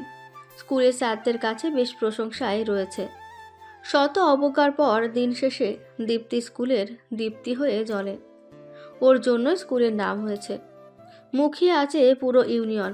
দীপ্তির ইচ্ছে একটাই, উপজেলা ভিত্তিক প্রথম হয়ে রুমানার স্বপ্ন পূরণ করা। একজন পুলিশ অফিসার হয়ে মানুষরূপী পশুর বিরুদ্ধে লড়াই করা। রুমানা অসুস্থ বেশ। রুগ্ন দেহে উঠে দাঁড়ানোর শক্তি অবধি নেই। মায়ের কপালে চুমু খায় দীপ্তি, বলে, আসছি আম্মা, আজ থেকে নতুন লড়াই করব। সাবধানে যাস। রান্না করতে পেরেছিলি মা? হ্যাঁ আম্মা, তুমি চিন্তা করো না তো। চলে যায় দীপ্তি। কাঁথার নিচে গুটি গুটি মেরে শুয়ে থাকে রুমানা। শরীরে বল নেই বললেই চলে। মাঝ রাস্তায় এসে কিছু বকাটে লোকের দৃষ্টিতে পড়তে হয় দীপ্তিকে। তীক্ষ্ণ চোখে তাকায় মেয়েটি, যে চোখের দীপ্তিতে তুচ্ছ হয় সব। মাতব্বরের ডান হাত কালু বলে, কি রে মাইয়া, আগের থন অনেক সুন্দর হইছস দেহি, রূপ যৌবন বাড়ছে খুব, তা যাবিনি আমার লগে? শরীরের প্রতিটি শিরা জেগে ওঠে। কিছু বলে না দীপ্তি, শুধু একদলা থুতু ফেলে এগিয়ে যায়। তাতেই যেন আগুনের ফুলকির মতো জেগে ওঠে কালু। দীপ্তির পথে বাধা হয়। তোর বাপে তো আমার সাথে বিয়া ঠিক করছিল, তোর সৎমা দিল সবকিছুতে পানি ঢাইলা। তা মাইয়া এত তেজ কেন, আর কত থাইবি এইভাবে? এখন তো যাওয়া দরকার। আরে টাকা দিমু তোরে, আয় আমার লগে। সাবধানে কথা বলুন। মাইয়া কয় কি, আমি আর সাবধানতা? আরে মাইয়া আয় আমার সাথে, দেখবি সব সুখ লাগবো, কত রঙিন সব। দীপ্তির হাত ধরে জ্বলে ওঠে দীপ্তি। নিজের শরীরে সর্বশক্তি দিয়ে ধাক্কা দেয় কালুকে। মাটিতে পড়ে ব্যথা পায় কালু। অকথ্য ভাষায় গালিগালাজ করে। কোনো কথা বলে না দীপ্তি। ছুটে আসে স্কুলের পথে। ক্লাস করছিল দীপ্তি। হঠাৎ করেই স্কুলের হেডমাস্টার এসে বলেন, দীপ্তি, তোমার সাথে মাতব্বর সাহেব দেখা করতে এসেছেন। আমার সাথে কেন দেখা করতে এসেছেন? সে তো জানি না, দ্রুত আসো। ধীর পায়ে এগিয়ে যায় দীপ্তি। মাতব্বরের কাছে এসে বলে, আসসালামু আলাইকুম। ওয়ালাইকুম আসসালাম। তুমি কালুকে আঘাত করেছো কেন? সে আমার সাথে অসভ্যতামি করেছে। মিথ্যা কথা কইতেছে মাতব্বর সাহেব। কালুর দিকে বিস্ফোরিত চোখে তাকায় দীপ্তি। থতমত খায় কালু। মাতব্বর তাকিয়ে থাকে দীপ্তির দিকে, বলে, আমার লোকের সাথে এমন করা উচিত হয়নি তোমার। ক্ষমা চাও। মাফ করবেন, ক্ষমা চাইব না, কারণ কোনো অন্যায় করিনি আমি। দেখছেন মাতব্বর সাহেব, মাইয়ার সপা কত, আপনার সাথে গলা উঁচিয়ে কথা কয়। কালু থাম তুই, ক্ষমা চাও তুমি। কখনোই না। দীপ্তির কথায় রেগে যায় মাতব্বর। এমন বেয়াদব মেয়ে কখনো দেখেনি তিনি। তৎক্ষণাৎ হেডমাস্টারকে ডাক পাঠান। হেডমাস্টারকে উদ্দেশ্য করে বলেন, এই মাইয়া টানা 10 দিন দাঁড়ায় দাঁড়ায় ক্লাস করব। আর শোন, স্কুল থেকে যে অনুদান দেওয়া হতো সে অনুদান বন্ধ। মাতব্বর সাহেব, এই অন্যায়, আপনি এই অন্যায় করতে পারেন না। সরকার থেকে আমায় অনুদান প্রদান করা হয়, এর উপর আপনার জোর চলে না। দীপ্তি, চুপ করো তুমি। কিন্তু স্যার। দু চোখ থেকে অশ্রু গড়ায় মেয়েটার। মাতব্বর চলে যায়। কালুর মুখে তাচ্ছিল্য, ব্যঙ্গ হাসে সে। সাথে বাজে দৃষ্টিতে অবলোকন করে ওকে। গা কেঁপে ওঠে ওর। তীক্ষ্ণ দৃষ্টিতে তাকিয়ে থাকে। হেডমাস্টারের ভেতর থেকে আসে দীর্ঘশ্বাস। সামান্য বেতনভুক্ত কর্মচারী সে। মাতব্বরের ওপর কথা বলার সাহস কোথায় তার? সারা রাত নির্ঘুম কাটে দীপ্তির। শেষ রাতের দিকে চোখ লেগেছিল তার। চারপাশের আওয়াজে ঘুম ভেঙে যায়। বাইরে থেকে তুমুল ঝগড়ার আওয়াজ কানে আসে। রুগ্ন শরীরে উঠে দাঁড়ায় রুমানা। দীপ্তির ঘরে এসে বলে, ভয় পাস না আম্মা, আমি দেখছি কি হয়। তুমি একা যাইও না আম্মা, আমারে নিয়ে যাও। দীপ্তিকে সাথে নিয়ে যায় রুমানা। এখনো ভোরের আলো ফুটেনি। অদূরের মাঠে লম্বা মানুষের লাইন। ধীর পায়ে এগিয়ে যায় রুমানা। দীপ্তি বলে, আম্মা আমিও যাই। না তুই থাক, আমি দেখে আসি। আম্মা তুমি অসুস্থ, তোমারে একা যাইতে দিমু না আমি। আহ দীপ্তি। আমার কথা শোনো আম্মা। দীপ্তি। রুমানার ধমক খেয়ে দমে যায় দীপ্তি। ধীর পায়ে এগোয় রুমানা। ভিড় ঠেলে ভেতরে প্রবেশ করতেই চোখ দুটো স্তব্ধ হয়ে যায়, কারণ মাটিতে পড়ে আছে কালুর লাশ। এক মুহূর্ত দাঁড়ায় না সে, ছুটে যায় দীপ্তির কাছে। আম্মা কি হয়েছে, এভাবে টেনে নিয়ে যাচ্ছ কেন? কথা কইস না দীপ্তি, দ্রুত ঘরে চল। পেছনে ফিরে দীপ্তি। মানুষের হই হুল্লোড় এখনও বিদ্যমান। একে একে সকলে সাইড হয়ে যায়। কালুর গায়ে শার্ট দেখতে পায় দীপ্তি। কয়েক মুহূর্তের জন্য চোখ দুটো স্থির হয়, পরক্ষণে কেঁদে ওঠে। বটগাছের ডালে রক্তের ছোপ ছোপ দাগ। আম্মা রক্ত, রক্ত কোথায় রক্ত? গাছে। দীপ্তির কথা মতো গাছের দিকে তাকায় রুমানা। বটগাছের ডালে রক্ত দিয়ে হাতের থাবার ছাপ। ভয় পেয়ে যায় রুমানা। বুকের ভেতর চিনচিন ব্যথা। দীপ্তির গা গুলিয়ে আসে। মাঠে দাঁড়িয়ে বমি করে। রুমানার দৃষ্টি এলোমেলো, চারপাশে চোখ বুলাতে থাকে। পুকুর পাড়ে পা ভিজাচ্ছে দীপ্তি। সকালের ঘটনা এখনও মাথায় এঁটে আছে। কালুর মৃত্যুতে যেন মেয়েটা পাথর হয়ে গেছে, অথচ ওরই সব থেকে বেশি খুশি হওয়ার কথা, কিন্তু খুশি হতে পারছে না। পাশের ঝোপঝাড় থেকে খচখচ শব্দ আসে। ভয়ে ছিটকে দূরে সরে যায় ও। চোখ দুটো বড় হয়ে আছে। শুকনো ঠোক গেলে ঝোপের দিকে এগোয়। সবুজ পাতা সরাতেই কিছু একটা প্রাণী লাফিয়ে পড়ে ওর মুখে। চেঁচিয়ে ওঠে দীপ্তি। চোখ বন্ধ করেই ছুট লাগায় ডোবাতে। পচা ডোবাতে ঝাঁপ দেওয়াতে পুরো শরীরে পানা লেগে যায়। গা থেকে বোটকা গন্ধ আসে। দীপ্তির মাথা থেকে লাফিয়ে পড়ে ব্যাঙ। ভয় কাটে মেয়েটার, কিন্তু নিজের আচরণের জন্য দুঃখী হয়। ভয় যেন ওকে অতিরিক্ত জড়িয়ে নিয়েছে। কালোর মৃত্যুটা ভয়ঙ্কর। চোখ দুটো খুবলে নিয়েছে কেউ। জিভের মাথা কাটা। সেই ভয়ঙ্কর দৃশ্য মনে করতে পারে না দীপ্তি। মনে মনে কয়েক গালি দেয় নিজেকে। রুমানার থেকে লুকিয়ে কালুর লাশ দেখতে গিয়েছিল। দুপুরে বাড়ি ফিরে অদ্ভুত অনুভব হয়, যেন কেউ ওর পিছু নিচ্ছে। সাধারণ শব্দেও চমকে যায়। পুকুর ঘাট থেকে হাত মুখ ধুয়ে নেয় ও। মাথায় এখনও ময়লা লেগে আছে। উঠানে প্রবেশ করতেই রুমানার মুখোমুখি হতে হয়। দুপুর থেকে কোথায় ছিলে দীপ্তি? পুকুর পাড়ে ছিলাম আম্মা। ভিজলে কি করে? শরীর থেকে পচা গন্ধ আসছে কেন দেখি? পাশের ডোবাতে পড়ে গিয়েছিলাম। কথাটা বলে মাথা নিচু করে ফেলে দীপ্তি। রুমানার তীক্ষ্ণ দৃষ্টি যেন কিছু আঁচ করতে পারে। তিনি বলেন, কলপাড় থেকে পরিষ্কার হয়ে আয়। ভাত খাওয়া হয়নি। তোর প্রিয় শাক পাতার ঝোল করেছি। শাক পাতার ঝোল? চোখ চকচক করে ওঠে দীপ্তির। রুমানাকে পাশ কাটিয়ে ছুটে যায় কলপাড়ে। মৃদু হাসে রুমানা। শাক পাতার ঝোল বড্ড প্রিয় মেয়েটার।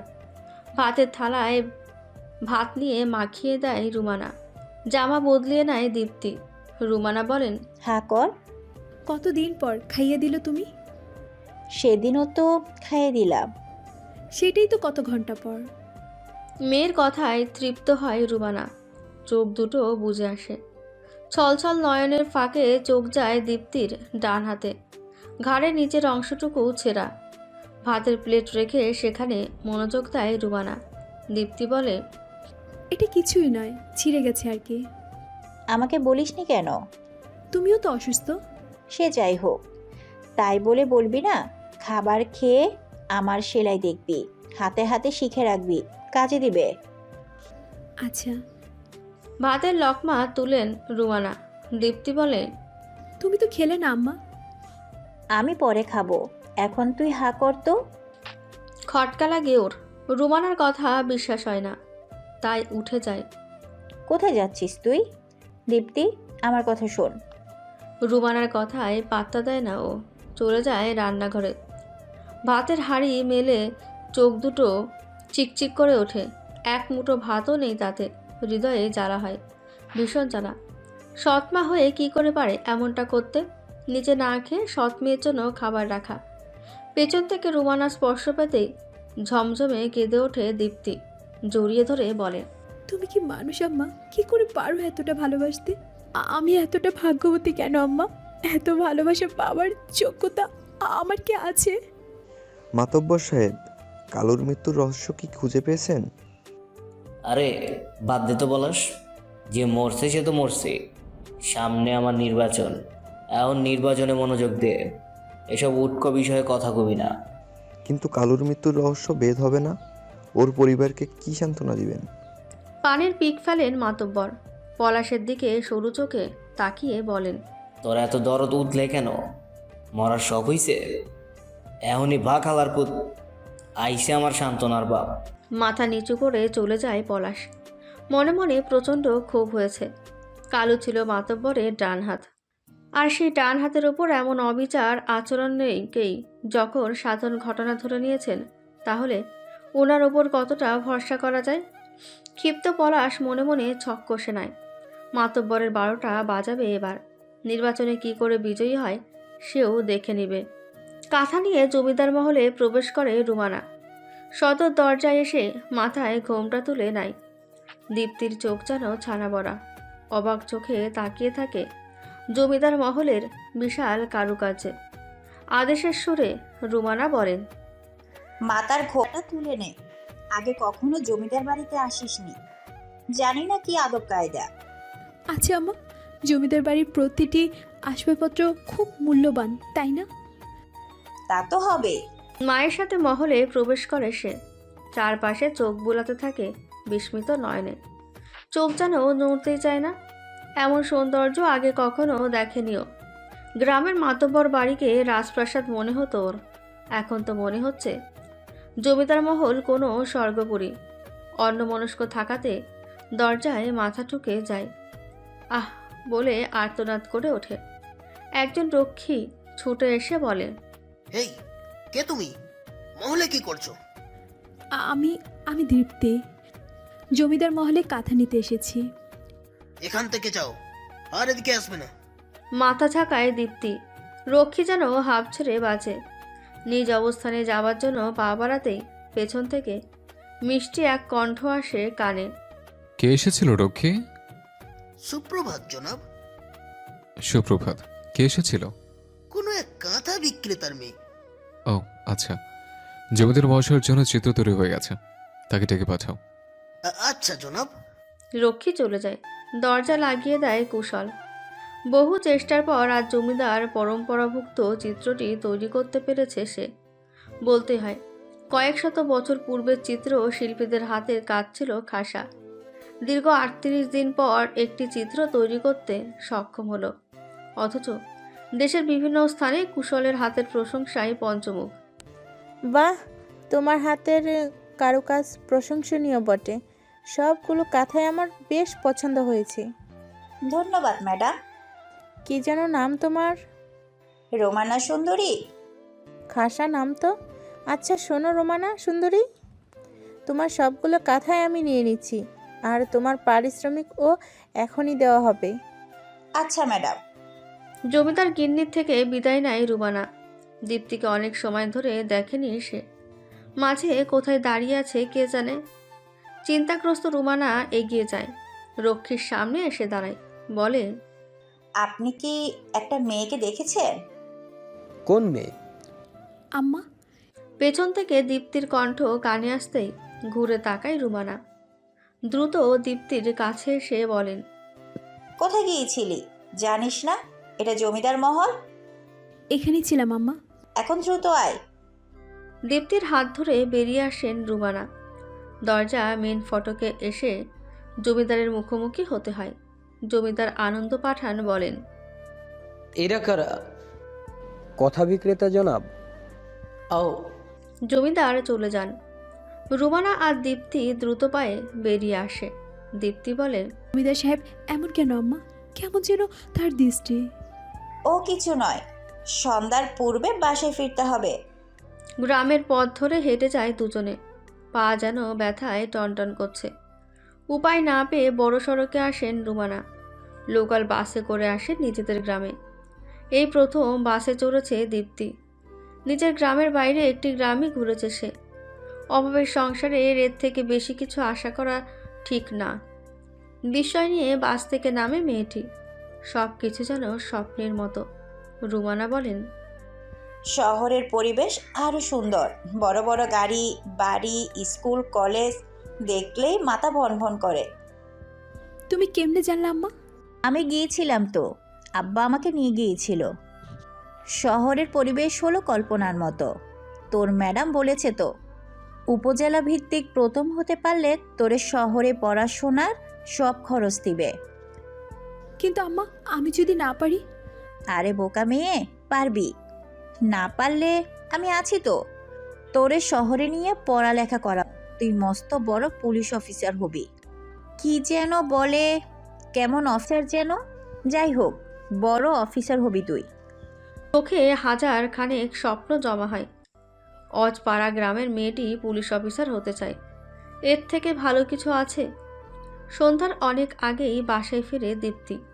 জমিদার মহলের সৌন্দর্য ওর নজর কেড়েছে। তার থেকে বেশি নজর কেড়েছে সুদর্শন পুরুষের ছবি। যে ছবি দেখে হিম শীতল বাতাস বয়ে গেছে ওর পুরো শরীরে। স্নিগ্ধ মোহে জড়িয়ে গেছে ওর দু চোখ। মাথায় একটাই কথা আসে, পুরুষ মানুষ এত সুন্দর হয়?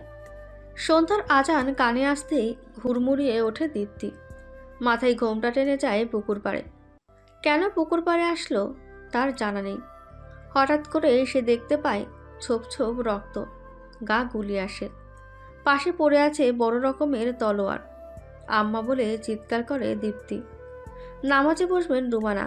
তৎক্ষণাৎ দীপ্তির চিৎকারে ছুটে যান। পুকুর পাড়ে পড়ে থাকতে দেখে চিত্ত কেঁপে ওঠে। দীপ্তির চোখ মুখ উল্টে যাবার উপক্রম। পাশেই পড়ে আছে রক্তে মাখা তলোয়ার। কাউকে ডাকার পরিস্থিতিও নেই। কোনো মতে দীপ্তিকে টেনে তোলেন রুমানা। পানির ছিটে পড়তে চোখ মেলে তাকায় ও বলে, আমার রক্ত, দেখো রক্ত। কোনো রক্ত নেই দীপ্তি, কোনো রক্ত নেই। পাশে তাকায়ও, সত্যি তো কোনো রক্ত নেই, আর না আছে তলোয়ার। তবে কি ভ্রম ছিল এটা? রুমানার হাত ধরে উঠে আসে দীপ্তি। চিন্তার রেখা স্পষ্ট। গা কাঁপুনি দিয়ে ওঠে। তৎক্ষণাৎ টোটকা এনে দীপ্তিকে খাইয়ে দেয় রুমানা। কপালে চুমু এঁকে বলেন, আজ আর বড় সড়কে যাওয়ার প্রয়োজন নেই। আচ্ছা আম্মা। কূপে বাতির আলোতেই ঝুঁকে পড়াশোনা করে দীপ্তি। রান্নাঘরে এসে রুমানা থম মেরে বসে পড়েন। তলোয়ার নিয়ে বেশ চিন্তায় পড়ে গেছেন উনি। কে করলো এই কাজ? আপনাকে ধন্যবাদ, জমিদার আনন্দ পাঠান। আরে কি যে বলো না কৌশল, ধন্যবাদ তো তোমার প্রাপ্য। কত শত শিল্পী চেষ্টা করেছে, কিন্তু কেউ পারেনি। তোমার কাছে আমি বিস্মিত। তো আর কটা দিন থাকলেও তো হতো। কিছু কাজ রয়েছে গ্রামে, বহুদিন হলো যাওয়া হয় না। আচ্ছা যাও তাহলে, প্রয়োজন হলে রাখবো। তোমার পদধূলি দিও কিন্তু। অবশ্যই, আপনাকে দর্শন তো দিতেই হবে। জমিদার মহল থেকে বিদায় নেয় কুশল। সঙ্গে নাই প্রিয় গিটার। দেশে গিটারের দাম চওড়া, সচরাচর পাওয়াও যায় না। মহলের বাগান থেকে একগুচ্ছ বেলি ফুল নেয় মামুনির জন্য। বেলি ফুলের পাপড়ি গুচ্ছ বড্ড প্রিয় মামুনির। অশান্ত হয়ে গেছে আনন্দ পাঠান। ভারী তার কণ্ঠ। জয়নুল, এই জয়নুল। জি জনাব। কাঁথা বিক্রেতার খোঁজ লাগা, 7 দিনের মধ্যে ওকে আমার চাই। যদি না পাই তোর কল্লা যাবে। জি জনাব, আমি এখনই খোঁজ লাগাচ্ছি। আনন্দের চোখে ভাসে রুমানার নরম হাত। এত সুন্দর হাত একজনেরই ছিল। কিছুটা আঁচ করতে পারে সে। ফলের রস নিয়ে নেয় গ্লাসে।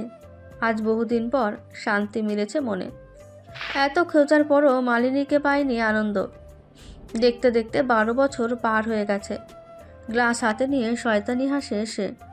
বলে, আমার মহলে তোমাকে আসতেই হবে মালিনী। আমার রংমহল এখন অবধি তোমার অপেক্ষায়।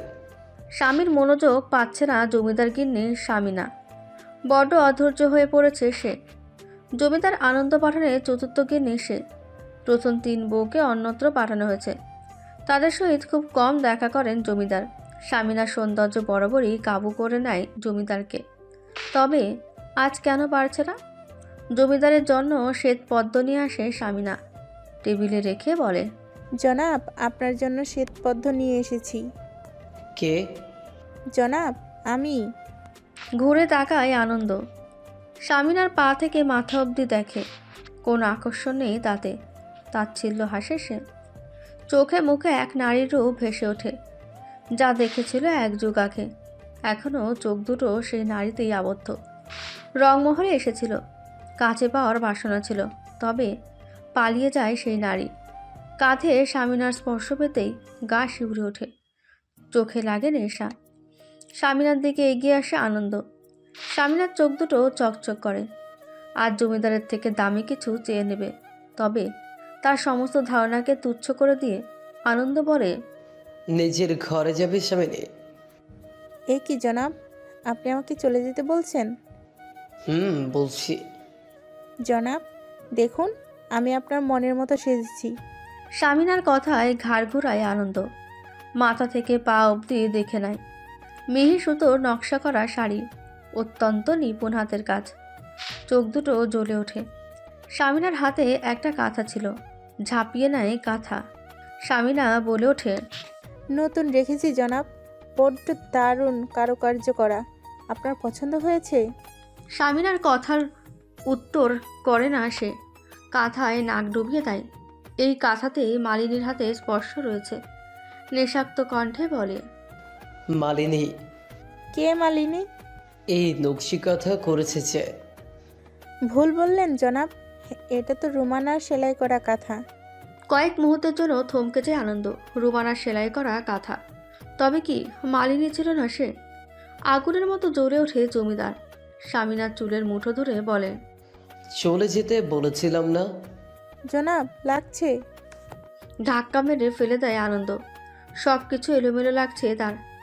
এতদিন ধরে তার এলাকাতে ছিল মালিনী, অথচ অন্য শহরে খুঁজে চলেছে সে। চুলের মুঠো ও খিচে ধরে পৈশাচিক হাসি দেয়, বলে, রোমানা নাম নিয়ে লুকিয়ে থাকবে তুমি। এবার তোমাকে ধরা দিতেই হবে।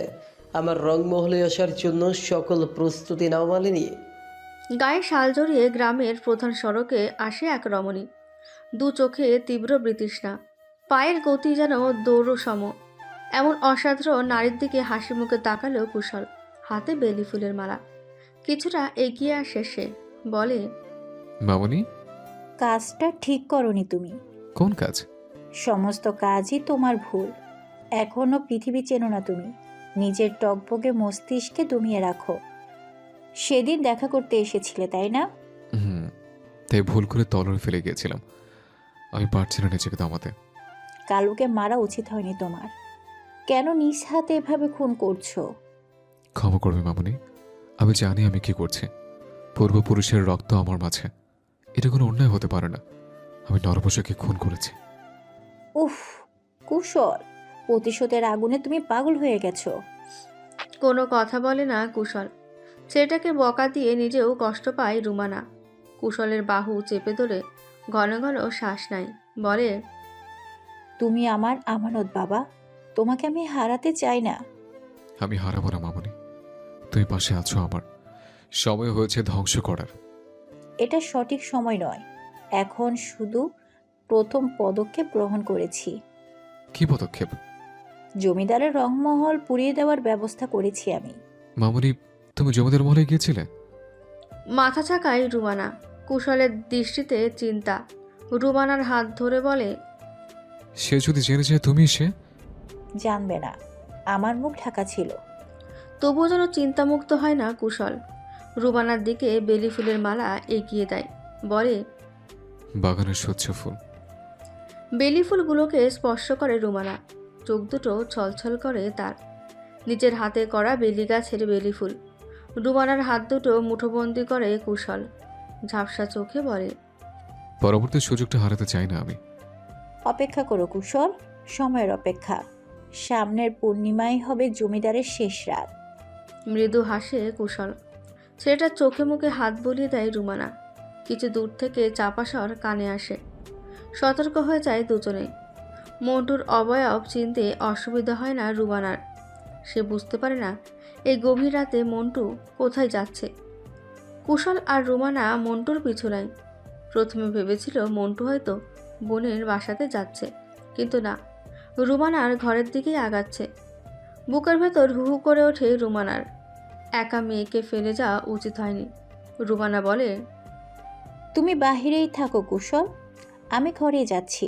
মেয়েটা জেগে গেল নাকি তাও জানি না। কিন্তু মামুনি, আমি আবার আসবো। বাড়ির পেছনের জঙ্গলে চলে যায় কুশল। ঘরে প্রবেশ করে রুমানা। গভীর ঘুমে আচ্ছন্ন দীপ্তি। হবেই না কেন, ঘুমের ওষুধ দিয়েছেন কিনা। তবুও ভয় কাজ করে। আর যদি মন্টু ঘরে প্রবেশের চিন্তা করে তবে কল্লা যাবে নিশ্চিত। ঘরের দরজার কাছে ছুরি নিয়ে বসে থাকেন রুমানা। যেই ভাবা সেই কাজ। মন্টু ঘরে প্রবেশের চেষ্টা চালায়। দীপ্তির কথা মনে হতেই পিছিয়ে যায় রুমানা। ঘর থেকে বেরিয়ে যায় রান্নাঘরের দিকে। মন্টু কিছু একটা বুঝতে পারে। বহুদিন ধরে রুমানার প্রতি বাজে দৃষ্টি তার। রান্নাঘরের দিকে আগাতেই পেছন থেকে ছুরি মেরে দেয় রুমানা। চোখে মুখে ছিটে আসে রক্ত।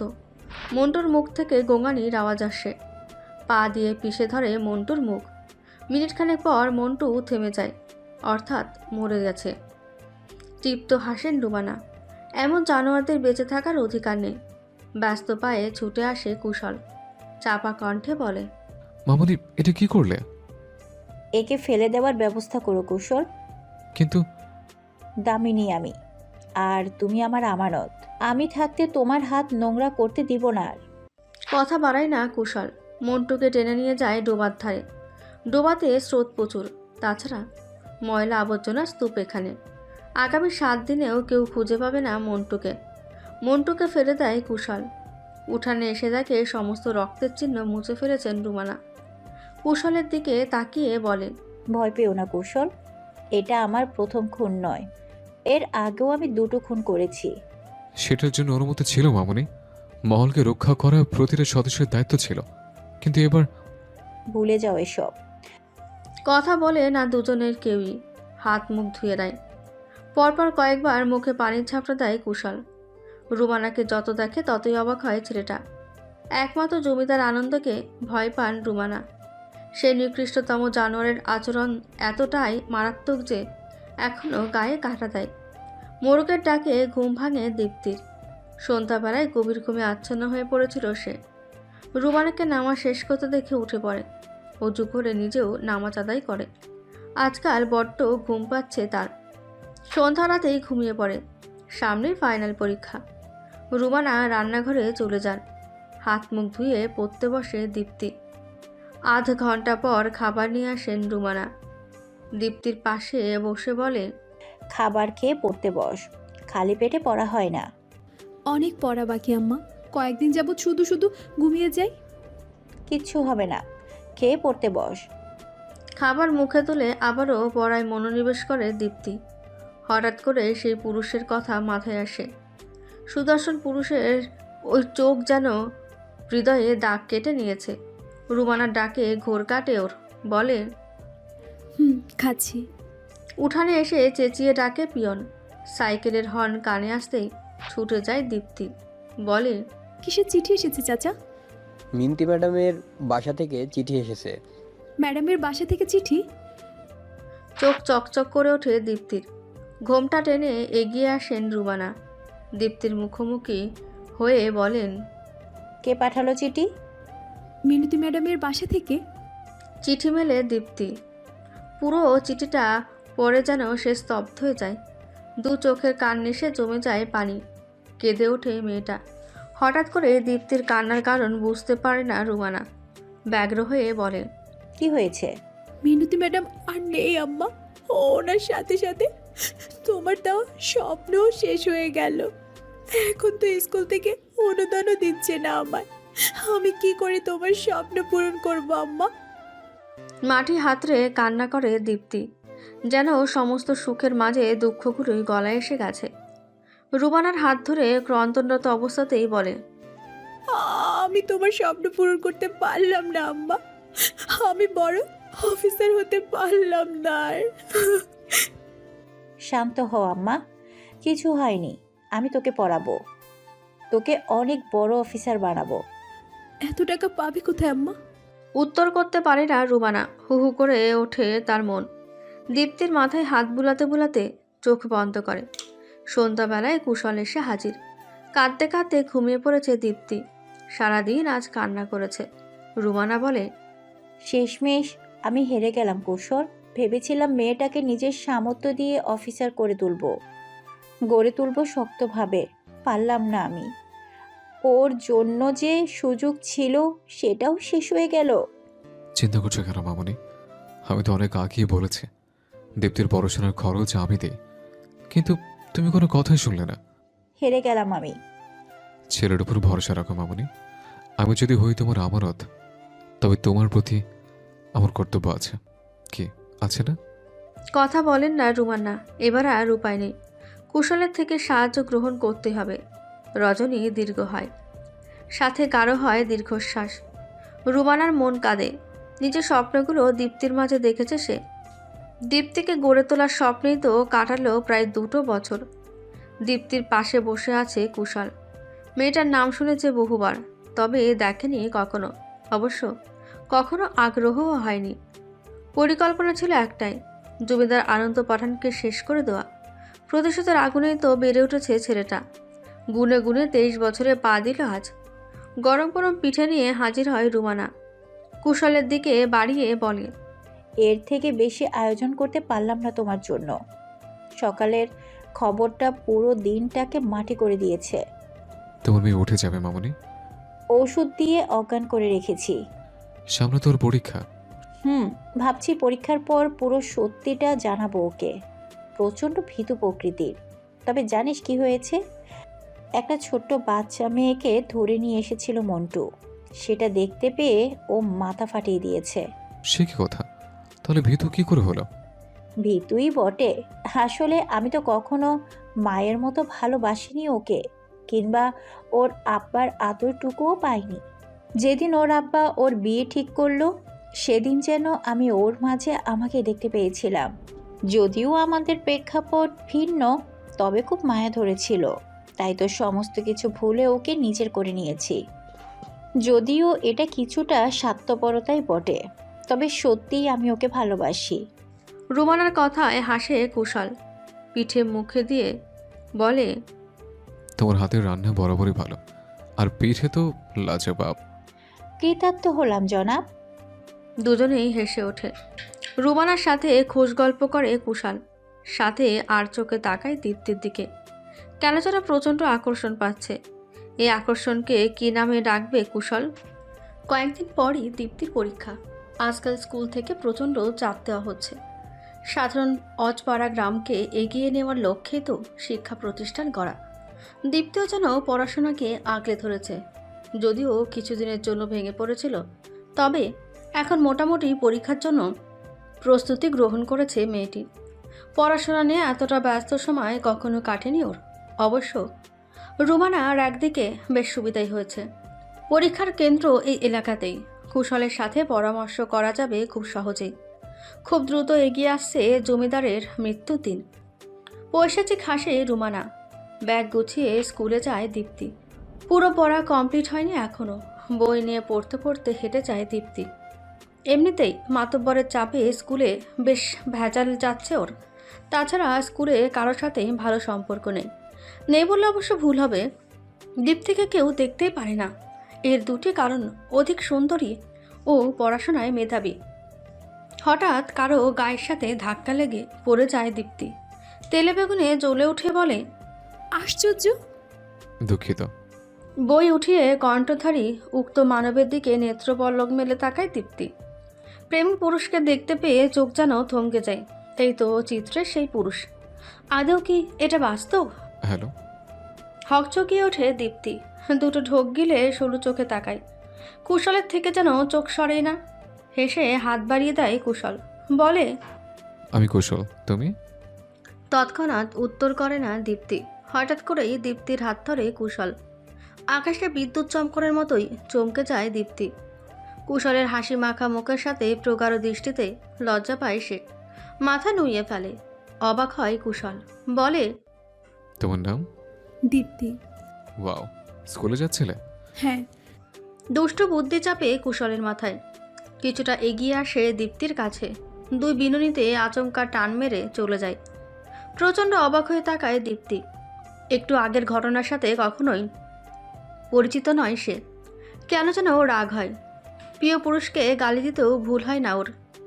তারপরই এগিয়ে যায় নিজ পথে। মাঝপথে এসে থমকে যায় দীপ্তির পা। হঠাৎই মনে হয়, কুশল কি বাস্তব নাকি ভ্রম? সমস্ত কিছু ফেলে ছুটে আসে দীপ্তি। কুশলের সাথে যেখানে দেখা হয়েছিল ঠিক সেখানেই আসে, তবে কাউকে দেখতে পায় না। চোখ দুটো ঘুরপাক খায় বারংবার। মন থেকে চায় সে সুদর্শন পুরুষটি আবার তার সামনে আসুক, আর সে দুনয়নে দেখুক তার প্রেমিক পুরুষকে। তবে সে ইচ্ছে যে পূরণ হয় না। থমথমে মুখে এগিয়ে যায় দীপ্তি।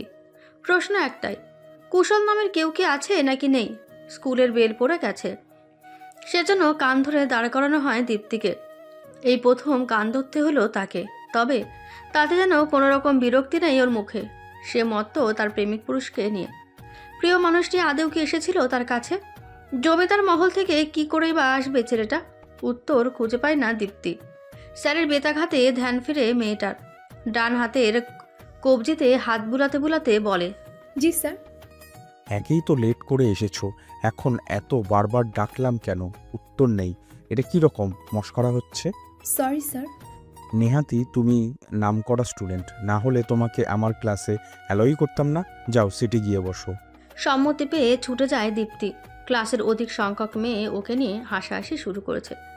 সেসবে পাত্তা দেয় না ও। ক্লাস শেষে বেরিয়ে আসে। সন্ধ্যার পূর্বে বাড়ি যেতে হবে। ক্লাস শেষে ফের ক্লাস করা যেন বাঁচা মরা এক করে দিয়েছে।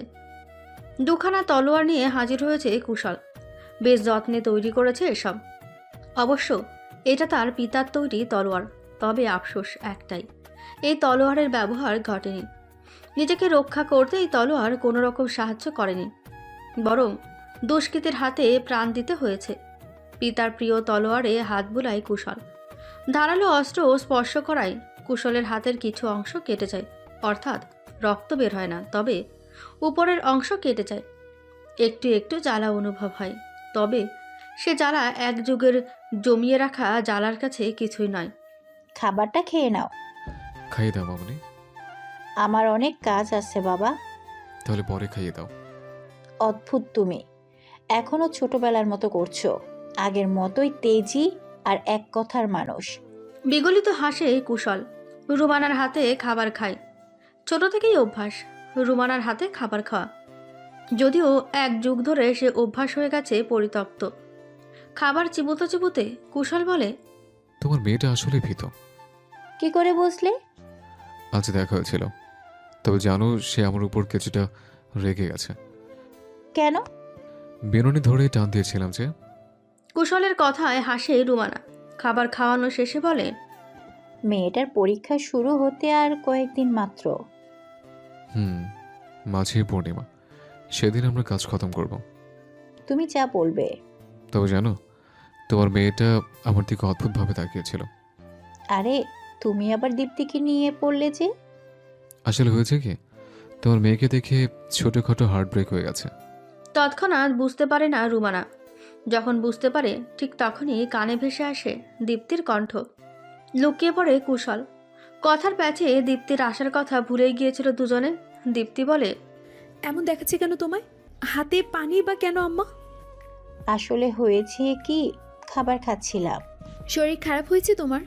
না না, আমি ঠিক আছি। তুই হাত মুখ ধুয়ে বস। রুমানার আচরণ সুবিধার নয়, কিছুটা পালিয়ে বাঁচার মতোই। ক্লাসের কথা মনে হতেই বইয়ের ওপর ঝাঁপিয়ে পড়ে দীপ্তি। মনে মনে মনস্থির করে আজকে সমস্ত পড়া শেষ করেই উঠবে। মিষ্টি এক শব্দ কানে আসতেই পড়াশোনায় ব্যাঘাত ঘটে। এত সুন্দর মিষ্টি সুর কখনো শোনা হয়নি। গিটারের শব্দ যেন বুকে তীর গেঁথে দেওয়ার মতোই। সুরের উৎপত্তি খুঁজতে খুঁজতে বাগানে চলে আসেও। বিশাল বাগান জুড়ে বড় বড় গাছ, সাথে রয়েছে জঙ্গলের এক বিশাল স্তর। পোকামাকড় সবকিছু ভুলে ছুটে যায় দীপ্তি, তবে মূল উৎপত্তি খুঁজে পায় না। হঠাৎ করে হাঁচকা টানে দুপা পিছিয়ে যায় দীপ্তি। একদম কুশলের বুকে গিয়ে ঠেকে ওর পিঠ। ভয়ার্ত কণ্ঠে বলে, কে? আমি কুশল। সুদর্শন পুরুষ আপনি? মুখ দিয়ে অনাকাঙ্ক্ষিত শব্দ উচ্চারণ করে ফেলে মেয়েটা। কিছুটা নুয়ে যায়, কানের কাছে মুখ নিয়ে ফিসফিস করে বলে, সুদর্শন পুরুষ। বাহ, বেশ ভালো তো। তোমার নাম কি দিব বলো? আমি না মানে? তুতলে যায় দীপ্তি। মেয়েটার অস্বস্তি বেশ উপভোগ করছে ছেলেটা। দাঁত কামড়ে হাসে সে। দীপ্তির হাত ছেড়ে দিয়ে কিছুটা কাছে চলে আসে।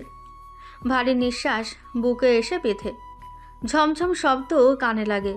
ভ্রু কুঁচকে ফেলে দীপ্তি। হাসে কুশল।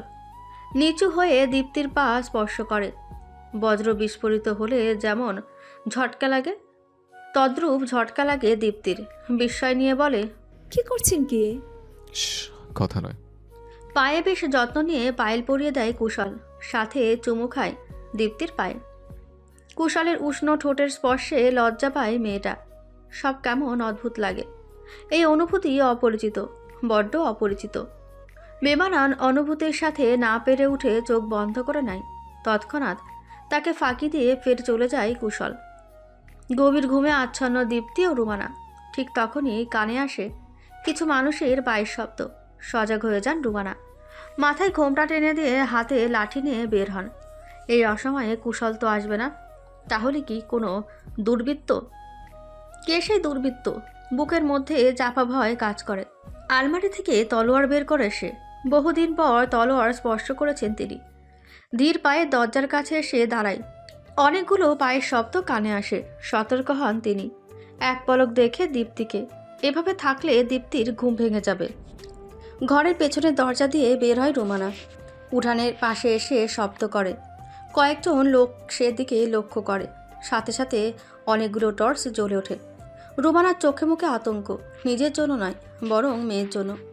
যখন পাশ থেকে জমিদার আনন্দকে দেখতে পায়, তৎক্ষণাৎ মাথা ফাঁকা হয়ে যায়। জমিদার আনন্দর একমাত্র লক্ষ্য সে। তবু দীপ্তির জন্য ভয় হয়। এখানে থাকলে নিশ্চিত দীপ্তির ক্ষতি হয়ে যাবে। কুশলকে জানাতে হবে সব। উঠান থেকে ছুটে বেরিয়ে যায় রুমানা। গ্রামের শেষ মাথাতেই কুশলের বর্তমান স্থল। সেই দিকেই ছোটেন রুমানা, যেমনভাবে ছুটেছিল এক যুগ পূর্বে। তবে সেদিন নিজেকে রক্ষা করে নেয় রুমানা। আজ পারে না। কুশলের বাসার কাছে আসতেই ধরা পড়ে যায়। নুড়ি পাথর ছুঁড়ে মারে কুশলের বাসাতে। চেঁচিয়ে বলে, আমার দীপ্তিকে আমানত হিসাবে দিলাম তোমায়, ওকে দেখে রেখো। আর কথা বলতে পারে না রুমানা। তার পূর্বেই বেঁধে ফেলা হয় ওনাকে। নিয়ে যাওয়া হয় নতুন রংমহলে। পুরনো রংমহলটা পুড়িয়ে দিয়েছেন রুমানা। দু চোখ ফেটে অশ্রু গড়ায়। 12 বছর আগের মতো আজও ভয় হয়। তবে নিজের জন্য নয়, দীপ্তির জন্য। জমিদার আনন্দ পাঠান তার হিংস্র চাহনিতে দেখে রুমানাকে। গা গুলিয়ে আসে ওনার। আনন্দ বলে, কোথায় যাবে মালিনী? এক যুগ ধরে এত কাছে ছিলে তুমি, আর আমি তোমায় পুরো পৃথিবী খুঁজে বেরিয়েছি। কথা বলতে পারে না রুমানা, কারণ তার মুখ বাঁধা। ইশারায় বাঁধন খুলে দিতে বলে। মুখের বাঁধন খুলে দিতেই একদলা থুতু ছিটিয়ে দেয় রুমানা। আজ যেন সমস্ত ভয়কে হার মানিয়ে ছাড়বে। ক্রমশ হয়ে উঠেছে প্রাণহন্ত্রী। আনন্দের পৈশাচিক হাসি যেন পুরো রংমহলকে মোহিত করে। বলে, তোমাকে পাওয়ার জন্য আমি পুরো পৃথিবীকে এলোমেলো করে দিব রুমানা সুন্দরী। নামের পরিবর্তন ঘটিয়েছ তুমি। আমার রংমহলের নতুন ও প্রথম সদস্য তুমি। তোর ইচ্ছা পূরণ হবে না জানোয়ার। তাচ্ছিল্য হাসে আনন্দ। ধীর পায়ে এগিয়ে আসে। মনে মনে দোয়া পাঠ করে রুমানা। চেঁচিয়ে বলে, সতী নারীর সম্মানকে রক্ষা করার জন্য করা আত্মহত্যা যদি হয় পাপ, তবে সেই পাপ আমি গ্রহণ করলাম। কিছু বুঝে ওঠার পূর্বেই নিজের গলায় ছুরি বসিয়ে দেয় রুমানা। চোখে মুখে অস্পষ্ট হাসি। নিজ সম্মান রক্ষার্থে বেছে নিল আত্মহত্যা। যা নিজ চোখে দেখল কুশল আর দীপ্তি।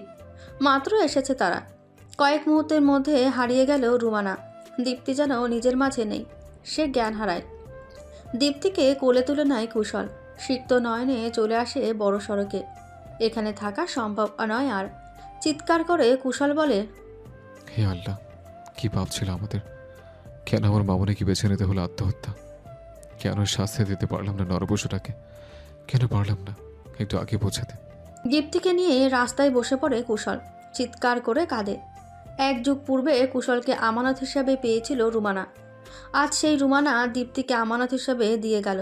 অদ্ভুত লীলা খেলা চলছে। এই জীবন ব্যর্থ। নারীর সম্মান বাঁচানোর জন্য আত্মহত্যা গ্রহণ করলো রুমানা। আকাশের দিকে মুখ করে তাকায় কুশল। ক্রন্দনরত অবস্থায় চিৎকার করে বলে, আত্মহত্যা যদি হয় পাপ, তবে এমন আত্মহত্যা হোক বহুবার। কেটে গেছে 7টি বছর। দীপ্তি আজ 23 বছরের পূর্ণ যুবতী। দেখতে আগের থেকেও বেশি সুন্দরী হয়েছে। চোখে কাজল টানলে মনে হয় স্বচ্ছ কোনো দিঘির জল। পড়াশোনা করে আজ নিজেকে দাঁড় করিয়েছে উঁচু স্থানে। কিছুদিন পূর্বেই পুলিশ অফিসার হওয়ার পরীক্ষা দিয়েছে সে। এখন রেজাল্টের অপেক্ষায়। প্রতিটা পদক্ষেপে ওকে সাহস দিয়েছে কুশল। ছেলেটা এখনও বিয়ে করেনি। বয়স 29 পেরিয়ে 30-এর ঘর ছাড়াতে করা নড়ছে। হোস্টেল থেকে আজই চলে যাবে দীপ্তি। উদ্দেশ্য কুশলের সাথে দেখা করা। পরীক্ষার চাপে বহুদিন হলো দেখা করা হয় না। ক্যাফের শেষ টেবিলে বসে আছে কুশল। চোখে মোটা ফ্রেমের চশমা। কিছুটা বিজ্ঞ দেখাতেই চশমাটা লাগিয়েছে সে। আজকাল সানগ্লাস ব্যবহার করছে না। কিছুটা বেমানানি লাগে ওর ভাবনাতে। বয়স তো কম হলো না। যদি মানুষের গড় বয়স 60 হয়ে থাকে তাহলে জীবনের অর্ধেক বয়স পেরিয়েছে সে। ঘড়ির কাঁটা বলছে বিকেল 4:30 বা তার কাছাকাছি। কিছুটা আগে চলে এসেছে কুশল। দীপ্তির মিষ্টি দৃষ্টি দেখার জন্য মন আকুপাকু করছে কিনা। কতদিন হলো দেখা হয় না। এই ব্যস্ত সময়ে কয়েকশো ছবি এঁকেছে ছেলেটা। তার মাঝে অর্ধশত ছবি দীপ্তির। গ্রাম থেকে শহরে এসে মাসখানেক একই বাসে ছিল দুজনে। তবে দীপ্তির আড়ষ্টতা কাটানোর জন্য একজন মহিলা সার্ভেন্ট রেখেছিল বটে। সেই মাসখানেক সময়টা ছিল কুশলের কাছে স্বপ্নের ন্যায়। দীপ্তির প্রতিটি পদক্ষেপ নয়ন ভরে দেখেছেও। কখনো কখনো রং তুলিতে রূপ দিয়েছে, যার সব কিছুই দীপ্তির অজানা। জানবি বা কী করে? ও তো দীপ্তিকে জ্বলে ওঠার স্বপ্ন দেখিয়েই সাহস দিয়ে গেছে। মাকে হারিয়ে মেয়েটা যেন নিঃসঙ্গ হয়েছিল। আপন বলতে কুশলই ছিল একজন। অদ্ভুত হলেও সত্য। দীপ্তির মাঝে নিজের প্রতিচ্ছবি দেখে কুশল। যখন হত্যা করা হয়েছিল তার পরিবারকে, দীর্ঘশ্বাসে ভরে যায় পরিবেশ। জীর্ণ হয়ে নেতিয়ে পড়ে শখানেক অর্কিড। রুমানার মৃত্যুর পর প্রথমবার অর্কিড দেখে হেসেছিল দীপ্তি। সদরের অজানা সব কিছু দেখে বিস্মিত হয়েছিল। কখনো কখনো প্রচণ্ড কেঁদেছে। কথা ছিল সমস্ত কিছু মায়ের হাত ধরে দেখবে, কিন্তু সে স্বপ্ন পূরণ হয়নি যে। ক্যাফের দরজা ঠেলে আসে দীপ্তি। কাঁধের ব্যাগটা আরেকটু টেনে নিয়ে চোখ বুড়ায়। পরিশেষে পরিলক্ষিত হয় কাঙ্ক্ষিত ব্যক্তি। আনমনেই হেসে ওঠে। অধিক পরিমাণে বিস্মিত হয়ে টেবিলে ধাক্কা খায়। হাঁটুতে কিছুটা ব্যথাও পায়, তবে পাত্তা না দিয়ে এগিয়ে যায়। বলে, কেমন আছেন? এসে গেছো? আরে বসো। চেয়ার টেনে বসে দীপ্তি। কোনো দিকে না তাকিয়ে মেনু কার্ডে ব্যস্ত হলো কুশল। বেশ খুঁজে দুটো হট চকলেট অর্ডার করে। দীপ্তি বলে, কখনো আমার দিকে মেনু কার্ড বাড়িয়ে দেন না কেন বলেন তো? কারণ তুমি কখনো চুজ করতে পারো না। প্রথম দিনের কথা মনে নেই? অনেক খোঁজ করার পর আমাকে মেনু কার্ড দিয়েছিলে চুজ করার জন্য। সেটা তো প্রথম দিন বলে। ভদ্রতার খাতিরে? কিছুটা তেমনই। ঝমঝমে হাসে কুশল। ওইটার এসে আবারও কার্ড দিয়ে যায়। মুখ ফিরিয়ে দীপ্তি বলে, লাগবে না। সে কি রাগ করলে বুঝি? একদমই নয়। আচ্ছা বাদ দাও, এখন বলো কি অবস্থা? এক্সামের আগে সাফ সাফ বলে দিয়েছিলে দেখা করবে না, তো কেমন হলো এক্সাম? আল্লাহ তাআলার রহমতে বেশ ভালো। গ্রেট। কথার মাঝে ওয়েটার হট চকলেট সার্ভ করে দেয়। দুজনের মাঝে বেশ কিছুক্ষণ আলাপ চলে। কথার এক পর্যায়ে দীপ্তি বলে, বিয়েটা করলেন না যে? বয়স তো কম হলো না? বিয়ে? চেয়ারে পিঠ ঠেকিয়ে বসে কুশল। বোতল ঘোরাতে ঘোরাতে বলে, এপিজে আব্দুল কালাম স্যারের সে কথাটা মনে নেই? কোন কথা? বিয়ের সময় কোথায় পেলাম? কুশলের কথায় ফিক করে হাসে দীপ্তি। বড্ড রসিকতা করতে জানে ছেলেটা। দীপ্তি আর কিছুই বলে না। নীরবতা ঠেলে কুশলই বলে, তোমার জন্য পাত্র দেখব। বিয়ের সময় কোথায়? আমার কথা আমাকেই ফেরত দিলে? পুরোটা নয়, কিছুটা। আবারও হাসির রোল পড়ে যায়। দুজনের মাঝে বেশ বড়সড় খোশ গল্প চলে। সন্ধ্যার আজান পড়তেই দুজনে সচকিত হয়। পাশের মসজিদ থেকে নামাজ পড়ে আসে কুশল। দীপ্তির চোখ মুখ ধীরে ধীরে ভারী হয়। এখনও মায়ের মৃত্যুর প্রতিশোধ নিতে পারেনি সে। দিব্যি আরামে আছে জমিদার আনন্দ। এখনও তার রংমহলে নারীদের পথ চলা। কেউ ইচ্ছে করে আসে, কেউ বা উপায় না পেয়ে আবার কাউকে ধরে বেঁধে। সরকারের কাছে বেশ কয়েকবার রিপোর্ট করা হয়েছে, তবে উপর মহল অবধি সে রিপোর্ট পৌঁছায়নি। তার আগে সমাজের মুখ বন্ধ করে দিয়েছে।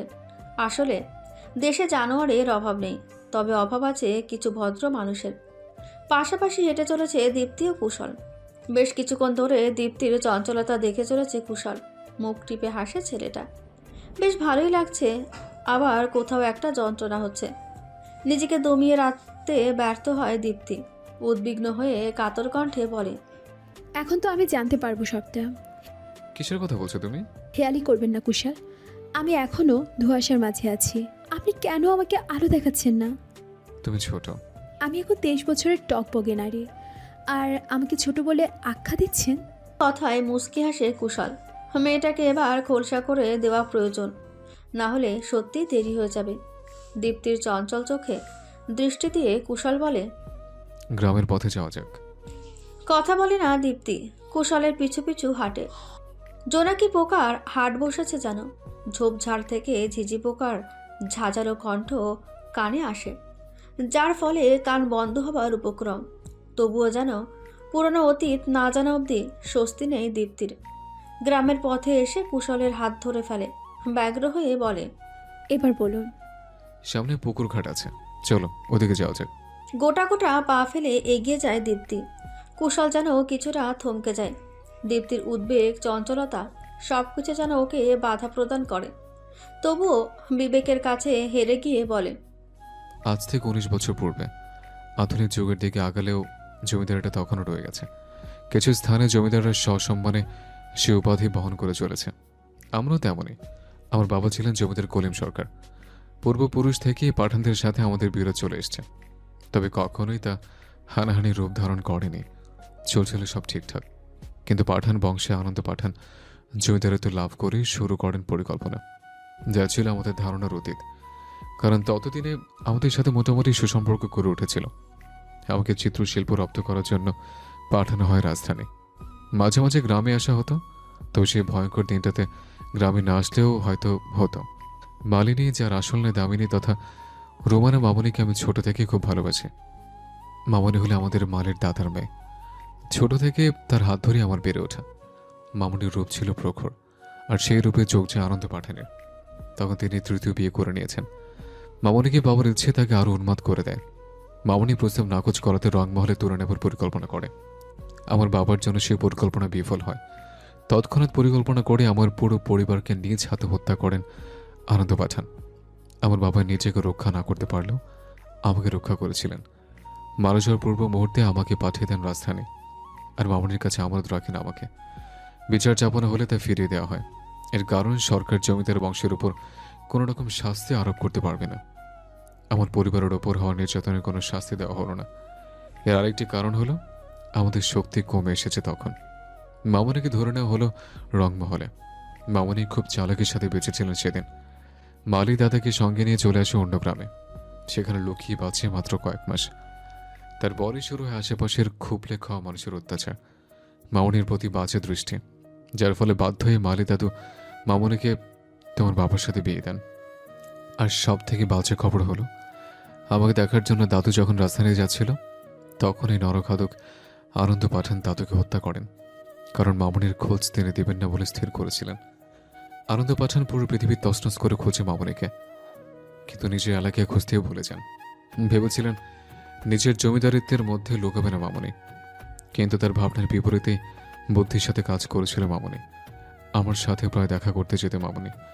আনন্দ পাঠানকে শেষ করার পরিকল্পনা করেছিলাম, তবে সে পরিকল্পনা সফল হলো না। তার আগেই মামনিকে চলে যেতে হলো। গলা ধরে যায় কুশলের। সে আর বলতে পারে না। দীপ্তির কান্নার শব্দ কানে আসে, কি বলবে বুঝতে পারে না। এতদিন হয়ে যাওয়ার পরও নিজের প্রতিশোধ গ্রহণ করেনি কুশল। এর একটাই কারণ, রুমানার মতো নিজের প্রাণটা চলে গেলে দীপ্তির কি হবে? দীপ্তিকে প্রতিষ্ঠিত না করে কোনো মতেই নিজের প্রাণ গেলে চলবে না। সেই কারণে 7টি বছর চুপ ছিল কুশল। দীপ্তির কান্না থামানোর উপায় জানা নেই কুশলের। মেয়েটার রাগ উঠে যায়, চেঁচিয়ে বলে, এই অন্যায়ের প্রতিশোধ নেব আমি। ছাড়বো না ওই নরপশুকে, ধ্বংস করব ওর সমস্ত হিংস্রতাকে। আমার হিংস্রতা দেখাবো এবার। ওকে ধ্বংস করা এত সহজ নয় দীপ্তি। আমি জানি সহজ নয়। ওই নরপশুর হিংস্র থাবাকে ভেঙে দেওয়ার জন্য আমি হয়ে উঠব হিংস্র। আমার হিংস্রতা দিয়ে পরপুরুষ হিংস্র থাবাকে ধ্বংস করব। আর এটাই হবে আমার প্রতিশোধ। আমার মতো আমিও হব। আমার আম্মা যেমন সাহসী আর প্রাণহস্ত্রী, ঠিক তেমনই হব আমি। এই আনন্দ পাঠানের মৃত্যু হবে আমার হাতে। দীপ্তির চিৎকার যেন পুরো গ্রামকে জানান, তাই আমি আসছি। কুশলের দৃষ্টি এতটাই স্থির যে দীপ্তি কিছু বলার মতো খুঁজে পায়। টকবকে মস্তিষ্ককে ঠান্ডা করার উপায় জানা নেই তার। কুশল বলে, নিজেকে তৈরি করতে পারবে তুমি? হ্যাঁ, আমি পারবো। তলোয়ার ব্যবহারের জন্য প্রস্তুতি নাও। তলোয়ার? হ্যাঁ, তলোয়ার। সেই তলোয়ার যেই তলোয়ারে আমার পরিবারকে ধ্বংস করেছে আনন্দ পাঠান, সেই তলোয়ারের আঘাতে আনন্দ পাঠানের সমস্ত আনন্দ মাটির সাথে মিশিয়ে দিতে হবে। পারবে নিজেকে গড়ে তুলতে? হ্যাঁ, আমি পারবো। দীপ্তির জ্বলন্ত চোখের আগুনে কুশল যেন স্বস্তি পায়। মেয়েটাকে গড়ে তুলতে পারলে শান্তি মিলবে, স্বস্তিতে নিঃশ্বাস ত্যাগ করা যাবে। এই সুযোগ কখনোই ফেলে দিতে চায় না কুশল। এখনই সময় দীপ্তিকে পূর্ণভাবে গড়ে তোলার। দীপ্তিকে কয়েকবার ডাকার পরও ঘুম থেকে উঠল না দীপ্তি। প্রচণ্ড ঘুমে যেন ওর চোখ জ্বালা করছে। পিটপিট করে তাকিয়ে আবারও ঘুমিয়ে যায়। কুশল এবার বিরক্তই হয়। মেয়েটা কি করেছে, পুলিশ অফিসারের পরীক্ষা দিয়েছে কে জানে। নিশ্চয়ই ট্রেনাররা দীপ্তির মায়াময় মুখ দেখে আরামসে ছেড়ে দিয়েছে। কুশল হলে নির্ঘাত সৈন্য দিত। দীপ্তির বাহু ধরে ডাকে কুশল, আর একটু ঘুমাই প্লিজ। একটু একটু করে অনেক দেরি হয়ে গেছে, এবার উঠো দীপ্তি। আর একটু প্লিজ প্লিজ প্লিজ। কুশল চলে যায়। দীপ্তি যেন হাঁপ ছেড়ে বাঁচে। 2 মাস চোখের পাতা এক করতে পারেনি ঠিক মতো। আজ একটু ঘুমাবে।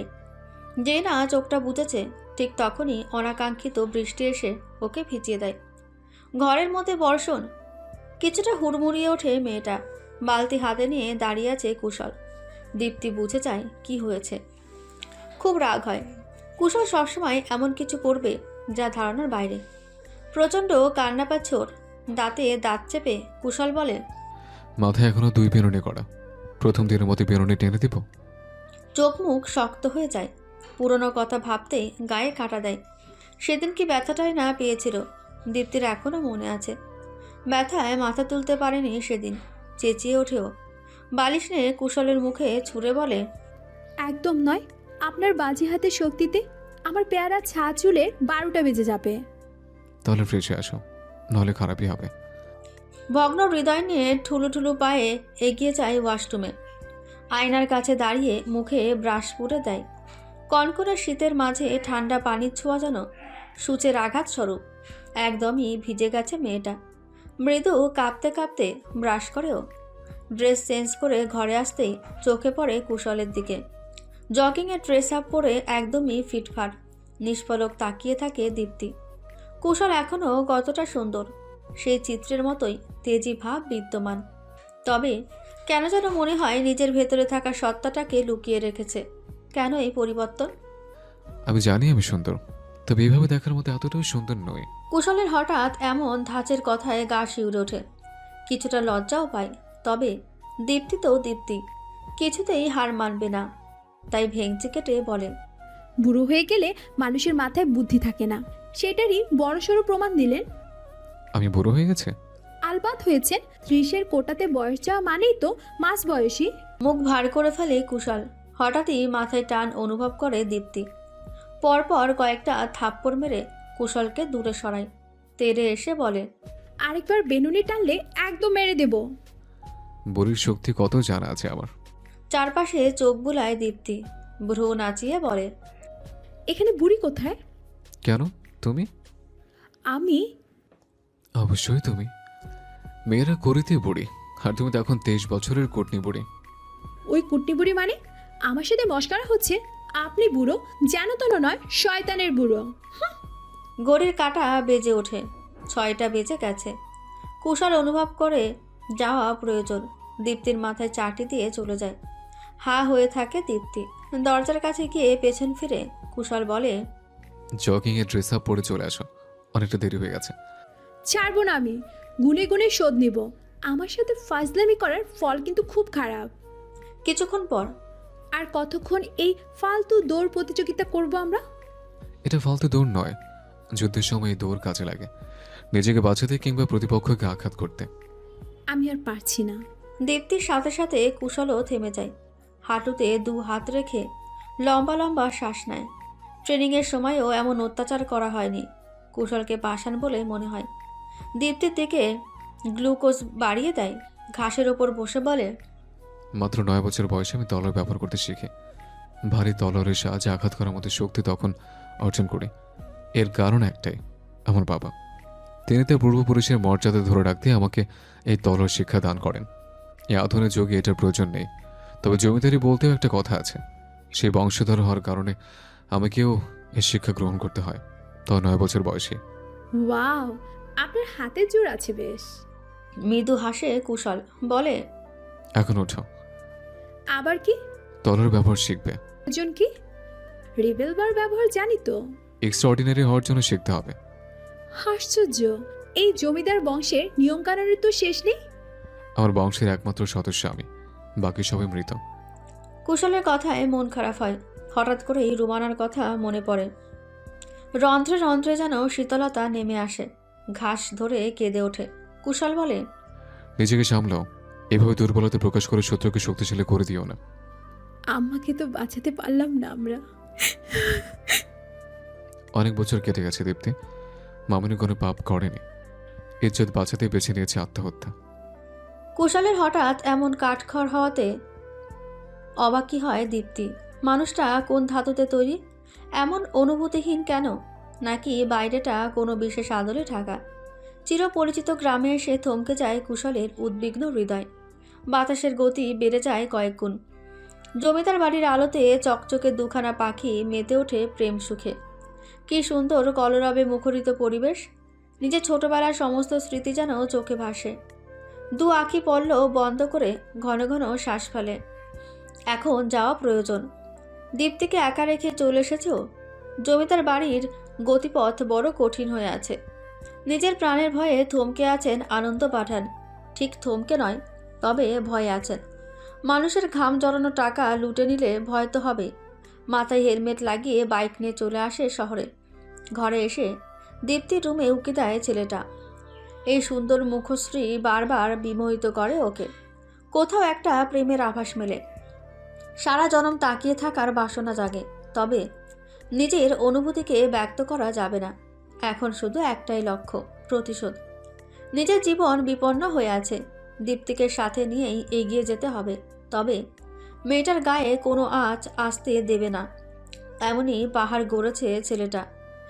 নড়ে চড়ে উঠে দীপ্তি, তৎক্ষণাৎ সরে যায় কুশল। দীপ্তির ঘুম গাঢ় হলে রুম থেকে বেরিয়ে যায়। আবারও নির্ঘুম রাত্রি কাটাবে ও। রং তুলি নিয়ে বসে, চিত্রে ফুটিয়ে তোলে মায়াময়ী দীপ্তির ঘুমান্ত মুখ। আহা, এ যেন জীবন্ত মানবী। কড়া রোদ্দুরে হেঁটে চলেছে। শীতকাল যেতে না যেতেই এমন গরমে তিক্ততায় যেন প্রাণ যায় যায়। কখন জিভা বেরিয়ে গেছে বুঝতেই পারেনি দীপ্তি। কিছুটা কার্টুনের মতোই হেঁটে চলেছে মেয়েটা। ফিক করে হেসে ওঠে কুশল। যেই হাসি দেখে তেলে বেগুনে জ্বলে ওঠে দীপ্তি। নাকের পাটা ফুলিয়ে কাছে আসে। কুশলের হাসি যেন বন্ধ হবার নয়। পাশে স্তূপ করা বালু থেকে এক মুঠো বালি নিয়ে কুশলের গায়ে ছুঁড়ে দেয়। ছেলেটার মুখ তখন দেখার মতো। তাতে যেন গগন কাঁপানো হাসিতে মেতে ওঠে দীপ্তি। কিছুটা রাগ হলেও প্রকাশ করে না কুশল। এই মিষ্টি হাসির শব্দ শুনতে বেশ ভালোই লাগছে। দীপ্তির 2 বিনুনি ধরে হাঁটা লাগায়। মাথায় হাত দিয়ে চেঁচিয়ে বলে, ছাড়ুন, ব্যথা পাচ্ছি। সুদর্শন পুরুষের দেহ ব্যথাও সুখময় হয়। নিজেকে সুদর্শন বলতে লজ্জা করে না? মিথ্যে হলে লজ্জা করত। আমি নিশ্চয়ই সুদর্শন পুরুষ, তুমি নিজেও বলেছিলে। চোখের ব্যামো ছিল আমার। ছাড়ুন এবার। এই 2 বেরোনের হেতু পাই না আমি, আশ্চর্য। শ্বাস ফেলে কুশল, শার্ট ঝেড়ে হাঁটা লাগায়। দীপ্তির রেজাল্ট দেবে আজ। কিছুটা ভয়ে কাজ করছে, যদিও পাশ না করার চান্স নেই বললেই চলে। তবে রেজাল্টের টেনশন তো টেনশনই হয়। মায়ের ইচ্ছে পূরণের জন্য পুরো পৃথিবী এলোমেলো করে দেবে দীপ্তি। রুমানা স্নেহময়ী হাতের স্পর্শ যেন এখনও গায়ে লেগে আছে। চোখ ভিজে যায়। সৎমা এত আপন হয় কি করে? কান্না বন্ধ করো দীপ্তি, বরং বারংবার নিজের দুর্বলতা কেন টেনে ধরো? নিজের কাজের প্রতি বিশ্বাসী হও। মামনি কি বলেছিল মনে আছে? দুদিকে মাথা কাত করে সম্মতি জানালো দীপ্তি। বলে, সৎ অফিসার হতে আর নিজের কাজের প্রতি বিশ্বাসী হতেও সবটা অটল থাকতে। তাহলে এমন কেন করছো? কথা বলে না দীপ্তি। কিছুটা অন্যমনস্ক হয় কুশল। দীপ্তিকে কাজের প্রতি অটল রাখতে হবে, কাজের প্রতি শ্রদ্ধা তৈরি করতে হবে। অফিস থেকে খবর আসে দীপ্তি সিলেক্ট হয়ে গেছে। চোখ দুটো কানায় কানায় পরিপূর্ণ হয়, মুখে হাত গুজে কেঁদে ওঠে। কুশল বারণ করে না আর, এটা খুশির কান্না। এই আবেগের সাথে জড়িয়ে আছে কিছু স্বপ্ন, কিছু ভালোবাসা। লেটার নিয়ে ছুটে আসে দীপ্তি। বুকে হাত গুজে দাঁড়িয়ে আছে কুশল। আচমকায় কুশলের বুকে ঝাঁপিয়ে পড়ে মেয়েটা। ক্রন্দনরত অবস্থাতেই চিৎকার করে বলে, আমি পেরেছি আমার স্বপ্ন সফল করতে। চোখ ভিজে যায় কুশলের। বা হাতের তালুতে চোখ মুছে বলে, শপথ গ্রহণ করতে হবে এবার, যাও। মাথা ঝাঁকায় দীপ্তি। শপথ গ্রহণের জন্য দাঁড় করানো হয়। দীর্ঘশ্বাস লুকিয়ে বিপরীত পথে হাতা লাগায় কুশল। আকাশের দিকে তাকিয়ে বলে, তোমার মেয়ে শপথ গ্রহণের সাথে সাথে আমার নিকট হতে দূরে চলে গেল মামনি। ওর কাজ আর আমার কাজ ভিন্ন। আমি যে প্রাণহন্ত, আমাকে যে খুন করতেই হবে। আর তোমার মেয়ে হবে আমার বিপরীতে। ওর হাত থেকে হাত করা পড়বো আমি। তবে কিছুতে ওর পোশাকে অসম্মান হতে দেব না। তোমার স্বপ্নকে অসম্মান করবো না। আমার জন্য দোয়া করো। দেখতে দেখতে কেটে গেছে 3টে মাস। প্রতিনিয়ত নিজের কাজের প্রতি ফোকাস করে যাচ্ছে দীপ্তি। হাত চালানটাও বেশ ভালো হয়েছে। মোটামুটি সে এখন দক্ষ পুলিশ অফিসার। সমস্ত সাহায্যই করেছে কুশল। যদিও কুশল চিত্রশিল্পী, তবে তার এই কারুকার্যের বাহিরেও অস্ত্রশিক্ষা রয়েছে। বেশ ভালোই জানে সে। হয়তো আরও ভালো জানতে পারত যদি না 11 বছর বয়সেই নিজের পরিবারকে না হারাতো। বয়স 30 পেরিয়ে গেছে। নাস্তার টেবিলে বসে হুট করে প্রশ্ন ছড়ে দীপ্তি। আমার অফিসের এক ম্যাম আপনাকে বেশ পছন্দ করেন। ওনার বয়স 27-এর কাছাকাছি। এই বয়সে বেশ ভালো সফলতা জমিয়েছে, দেখতেও খুব সুন্দরী। তো উনি বললেন আমি যেন আপনাকে বিষয়টা জানাই। বিয়ে করবেন ওনাকে? হঠাৎ আমার বিয়ে নিয়ে পড়লে যে? ও মা, পারবো না। 33 পেরোলো যে। এখনো বেরোয়নি, আরো 6টা দিন বাকি। চোখের পলকে কেটে যাবে। এখন বলুন ম্যামকে কবে আসতে বলবো? বারণ করে দিও, আমি বিয়ে টিয়ে করতে চাই না। তাহলে আমাকে বিয়ে দিয়ে দিন। দীপ্তির কথাতে কাঁটা চামচ থমকে যায়। মেয়েটার দিকে কয়েক সেকেন্ড ভ্রু কুঁচকে তাকায়। পরক্ষণেই খাবারে মনোযোগ দেয়। ভারী অবাক হয় দীপ্তি। মাথাটা নিচু করে কুশলের দিকে উকি মারে। খাবার শেষ করে কুশল বলে, রেডি হও, বের হব। কোথায় যাব? গেলে দেখতে পাবে। আর ম্যামের বিষয়টা?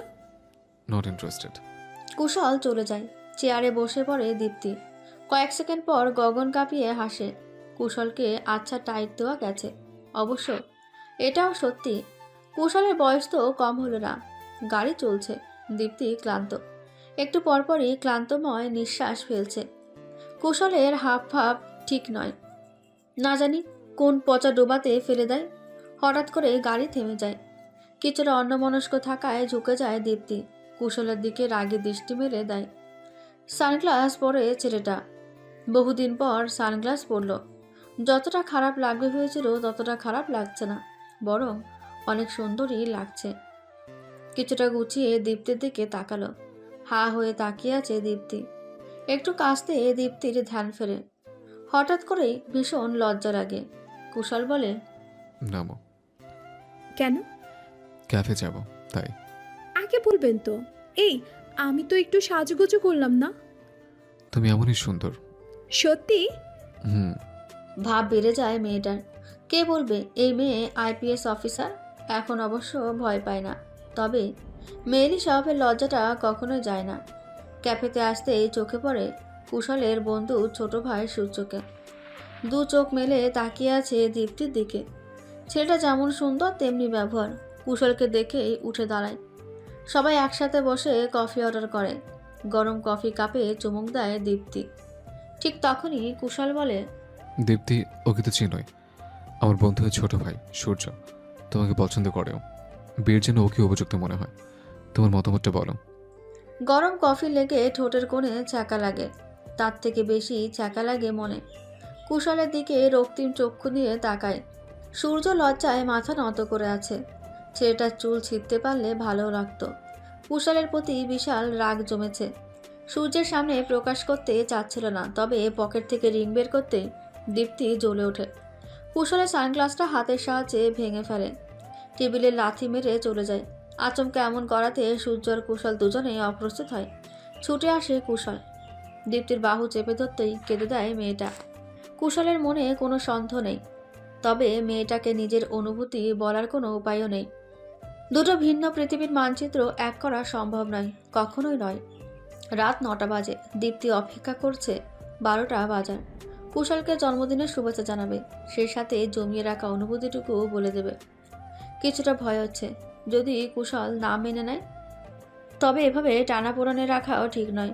কুশলের ঘর থেকে খচখচ শব্দ কানে আসছে। দীপ্তির ভাবনাতে বিভ্রাট ঘটে। ওড়না জড়িয়ে সে চলে কুশলের ঘরের দিকে, তবে কুশল তার আগেই বেরিয়ে যায়। দীপ্তি পিছু ডাকে, তবুও সে ডাক কুশলের কর্ণপাত হয় না। সে গাড়ি নিয়ে বেরিয়ে পড়েছে। ভেতর থেকে কান্না আসতে চায় মেয়েটার। অজানা ভয়ে বুক কেঁপে ওঠে। তবে কি কুশল আর ভাবতে পায় না। নিজের স্কুটি নিয়ে পিছু করে। ঠান্ডা বাতাসে এলোমেলো হয় চুল।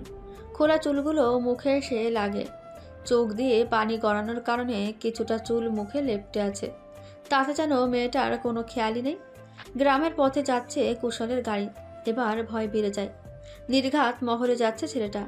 নিজের জীবনকে বিপন্ন করে এ কি করতে যাচ্ছে কুশল? স্কুটিতে হাত রেখেই অন্য হাতের নাম্বার ডায়াল করে কল করে কুশলকে।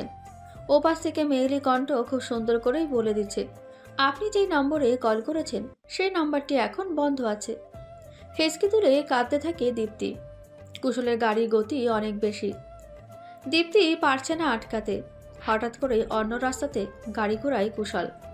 কিছুটা বিব্রত হয়ে পড়ে দীপ্তি, সাথে পিছে পড়ে যায়। চোখের আড়াল হয় কুশলের গাড়ি। দীর্ঘশ্বাস ফেলে কুশল। সময় এসেছে ধ্বংস করার। দীপ্তিকে সাথে না আনার একটাই কারণ, দীপ্তির পেশা। যেই পেশার মর্ম মানুষ করে না। অন্যায়কে প্রতিরোধ করা কাজ হলেও অনৈতিক কাজ করে তারা। দীপ্তিকে সেই কাজে সামিল হতে দেবে না ও।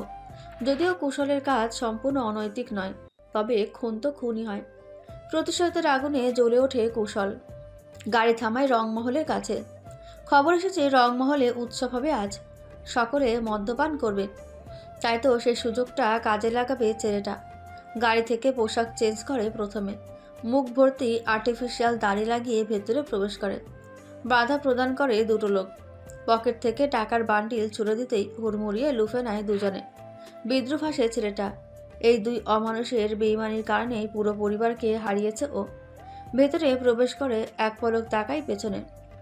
এই দুজনের মৃত্যু নিশ্চিত। টাকার দিকে দু চোখ দিয়ে আছে দুই বেইমান। পিঠ থেকে ধারালো তরবারি বের করে একসঙ্গে মাথা নামিয়ে দেয় দুজনের। গলা থেকে তীরের মতো রক্ত ঝরে। দুটো দেহ মাটিতে দাপাতে দাপাতে একসময় নিস্তেজ হয়ে পড়ে।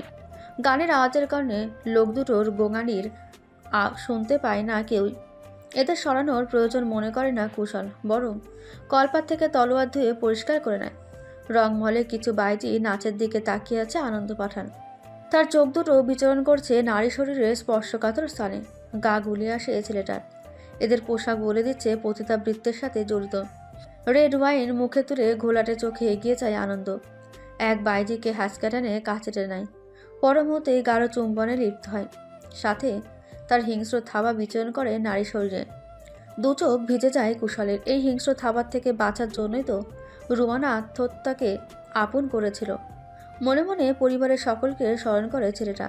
চোখে ভেসে ওঠে এক একজনের মৃত্যু। তৎক্ষণাৎ শরীর কেঁপে ওঠে। চিৎকার করে বলে ওঠে, আনন্দ পাঠান। ঘুরে তাকায় আনন্দ। প্রথমে কুশলকে চিনতে পারে না সে। পর মুহূর্তেই বলে, চিত্রশিল্পী যে। তোর জম। এর কি ভাষা ব্যবহার করছো? আমাকে ভুলে গেলি শয়তান? তোর পাপের সাক্ষী আমি। আমার পুরো পরিবারকে নিজ হাতে হত্যা করেছিস তুই। কিছুটা হকচকিয়ে যায় আনন্দ। চারপাশে চোখ বুলিয়ে বুঝতে পারে সবাই গভীর নেশাতে ডুবে আছে। নিজেকে বাঁচাতে হবে। তলোয়ার তুলে নেয় আনন্দ। বেশ নাম ডাক আছে তার। লড়াই চালায় কুশলের সাথে। নেশাক্ত অবস্থাতেও কুশলের সাথে বেশ ভালো লড়াই চলে, তবে নেশাটা লেগে যাওয়াতে তোপের মুখে পড়তে হয়। হাত থেকে তরবারি পড়ে যায়। অনুনয়ের স্বরে বলে, আমাকে যেতে দাও, ক্ষমা করো আমায়। ক্ষমা করবো তোকে? আমার পুরো পরিবার, আমার মামনির ইজ্জত নষ্ট করতে চেয়েছিলে তুই। তোর জন্য আত্মহত্যা করেছে মামনি। আমার ছোট ভাইটাকেও রেহাই দিস নি তুই, জানোয়ার। তোর জাহান্নামও ঠাঁই হবে না। শত বছরের পুরনো তলোয়ার দিয়ে আনন্দের মাথাটা আলাদা করে দেয় কুশল। দীপ্তির চোখ থেকে দুফোঁটা অশ্রু গড়িয়ে পড়ে। সে পারল না কুশলকে আটকাতে। বাইরে পুলিশ জমে গেছে। কেউ একজন খবর দিয়েছে তাদের। মেঝেতে বসে পড়ে দীপ্তি, চিৎকার করে সে। কুশল নির্লিপ্ত তাকিয়ে আছে আনন্দ পাঠানের দিকে। গলা থেকে এখনও রক্ত ঝরছে। গরম রক্তে পা ভিজে যায় ছেলেটার। বুকের ভেতর থেকে তৃপ্তির ঢেকুর তুলে দীপ্তির কাছে আসে, হাত বাড়িয়ে বলে, অ্যারেস্ট মি। আমি পারবো না। পারতে হবে তোমায়। ঠিক তখনই দেওয়াল ঘড়িটা ঢং ঢং আওয়াজ তোলে। মৃদু হাসে কুশল, বলে, উইশ করবে না? কি করে পারলেন এমনটা করতে? কেন করলেন এমনটা? কথা তো ছিল একসঙ্গে প্রতিশোধ দিব, কেন করলেন এমনটা? উইশ করো দীপ্তি। করবো না উইশ, বেইমান আপনি। হাসে কুশল। পুলিশ তাদের কার্যক্রম করতে ব্যস্ত। কুশল বলে, মনে আছে পুলিশের পোশাক গায়ে দেওয়ার আগে কি শপথ করেছিলে? সেই শপথটাই তোমার আমার পথ আলাদা করেছে। তোমার উচিত আমাকে অ্যারেস্ট করা। নিজের পোশাকে সম্মান করলে অ্যারেস্ট করো আমায়। আমি সরকার বংশের শেষ জমিদার, সেরা প্রাণহন্ত্রী মালিনীর আমানত কুশল সরকার। সেও হিংস্র ধাবাতে শেষ করেছে এক শয়তানকে। অ্যারেস্ট মি দীপ্ত, অ্যারেস্ট মি। সরল বাংলা আমি একজন প্রাণহন্ত তথা মার্ডারার। চোখ বন্ধ করে দীপ্তি। নিজ হাতে অ্যারেস্ট করে কুশলকে। চোখ থেকে দুফোঁটা পানি গড়িয়ে পড়ে। আজ নিজের পেশা ও প্রিয় মানুষ দুটো মানচিত্র হয়ে ধরা দিয়েছে। যেখানে অসহায় মেয়েটা। দীপ্তির হাতের স্পর্শেই কেঁপে ওঠে কুশলের শরীর। সেই মায়াবী স্পর্শ যেন ওকে পাগল করে দেয়। খুব ইচ্ছে হয় দীপ্তিকে জড়িয়ে ধরা, তবে সে নিরুপায়। কারণ আদালতে ফাঁসির আদেশ দেওয়া হবে। অবসান করবে এই হিংস্র থাবার। পরিশিষ্ট ছোট একটা চিরকুট আর একগুচ্ছ ফুল হাতে দাঁড়িয়ে আছে দীপ্তি। দেখতে দেখতে 6টা বছর গত হয়ে গেল। জীবনে অর্ধেক সময় এসে ঠেকেছে। কুশলের ফাঁসির রায় কার্যকর হলো, তবে দীপ্তি সমস্ত কিছুকে তুচ্ছ করে দিন রাত ঘেটে প্রমাণ বের করেছে।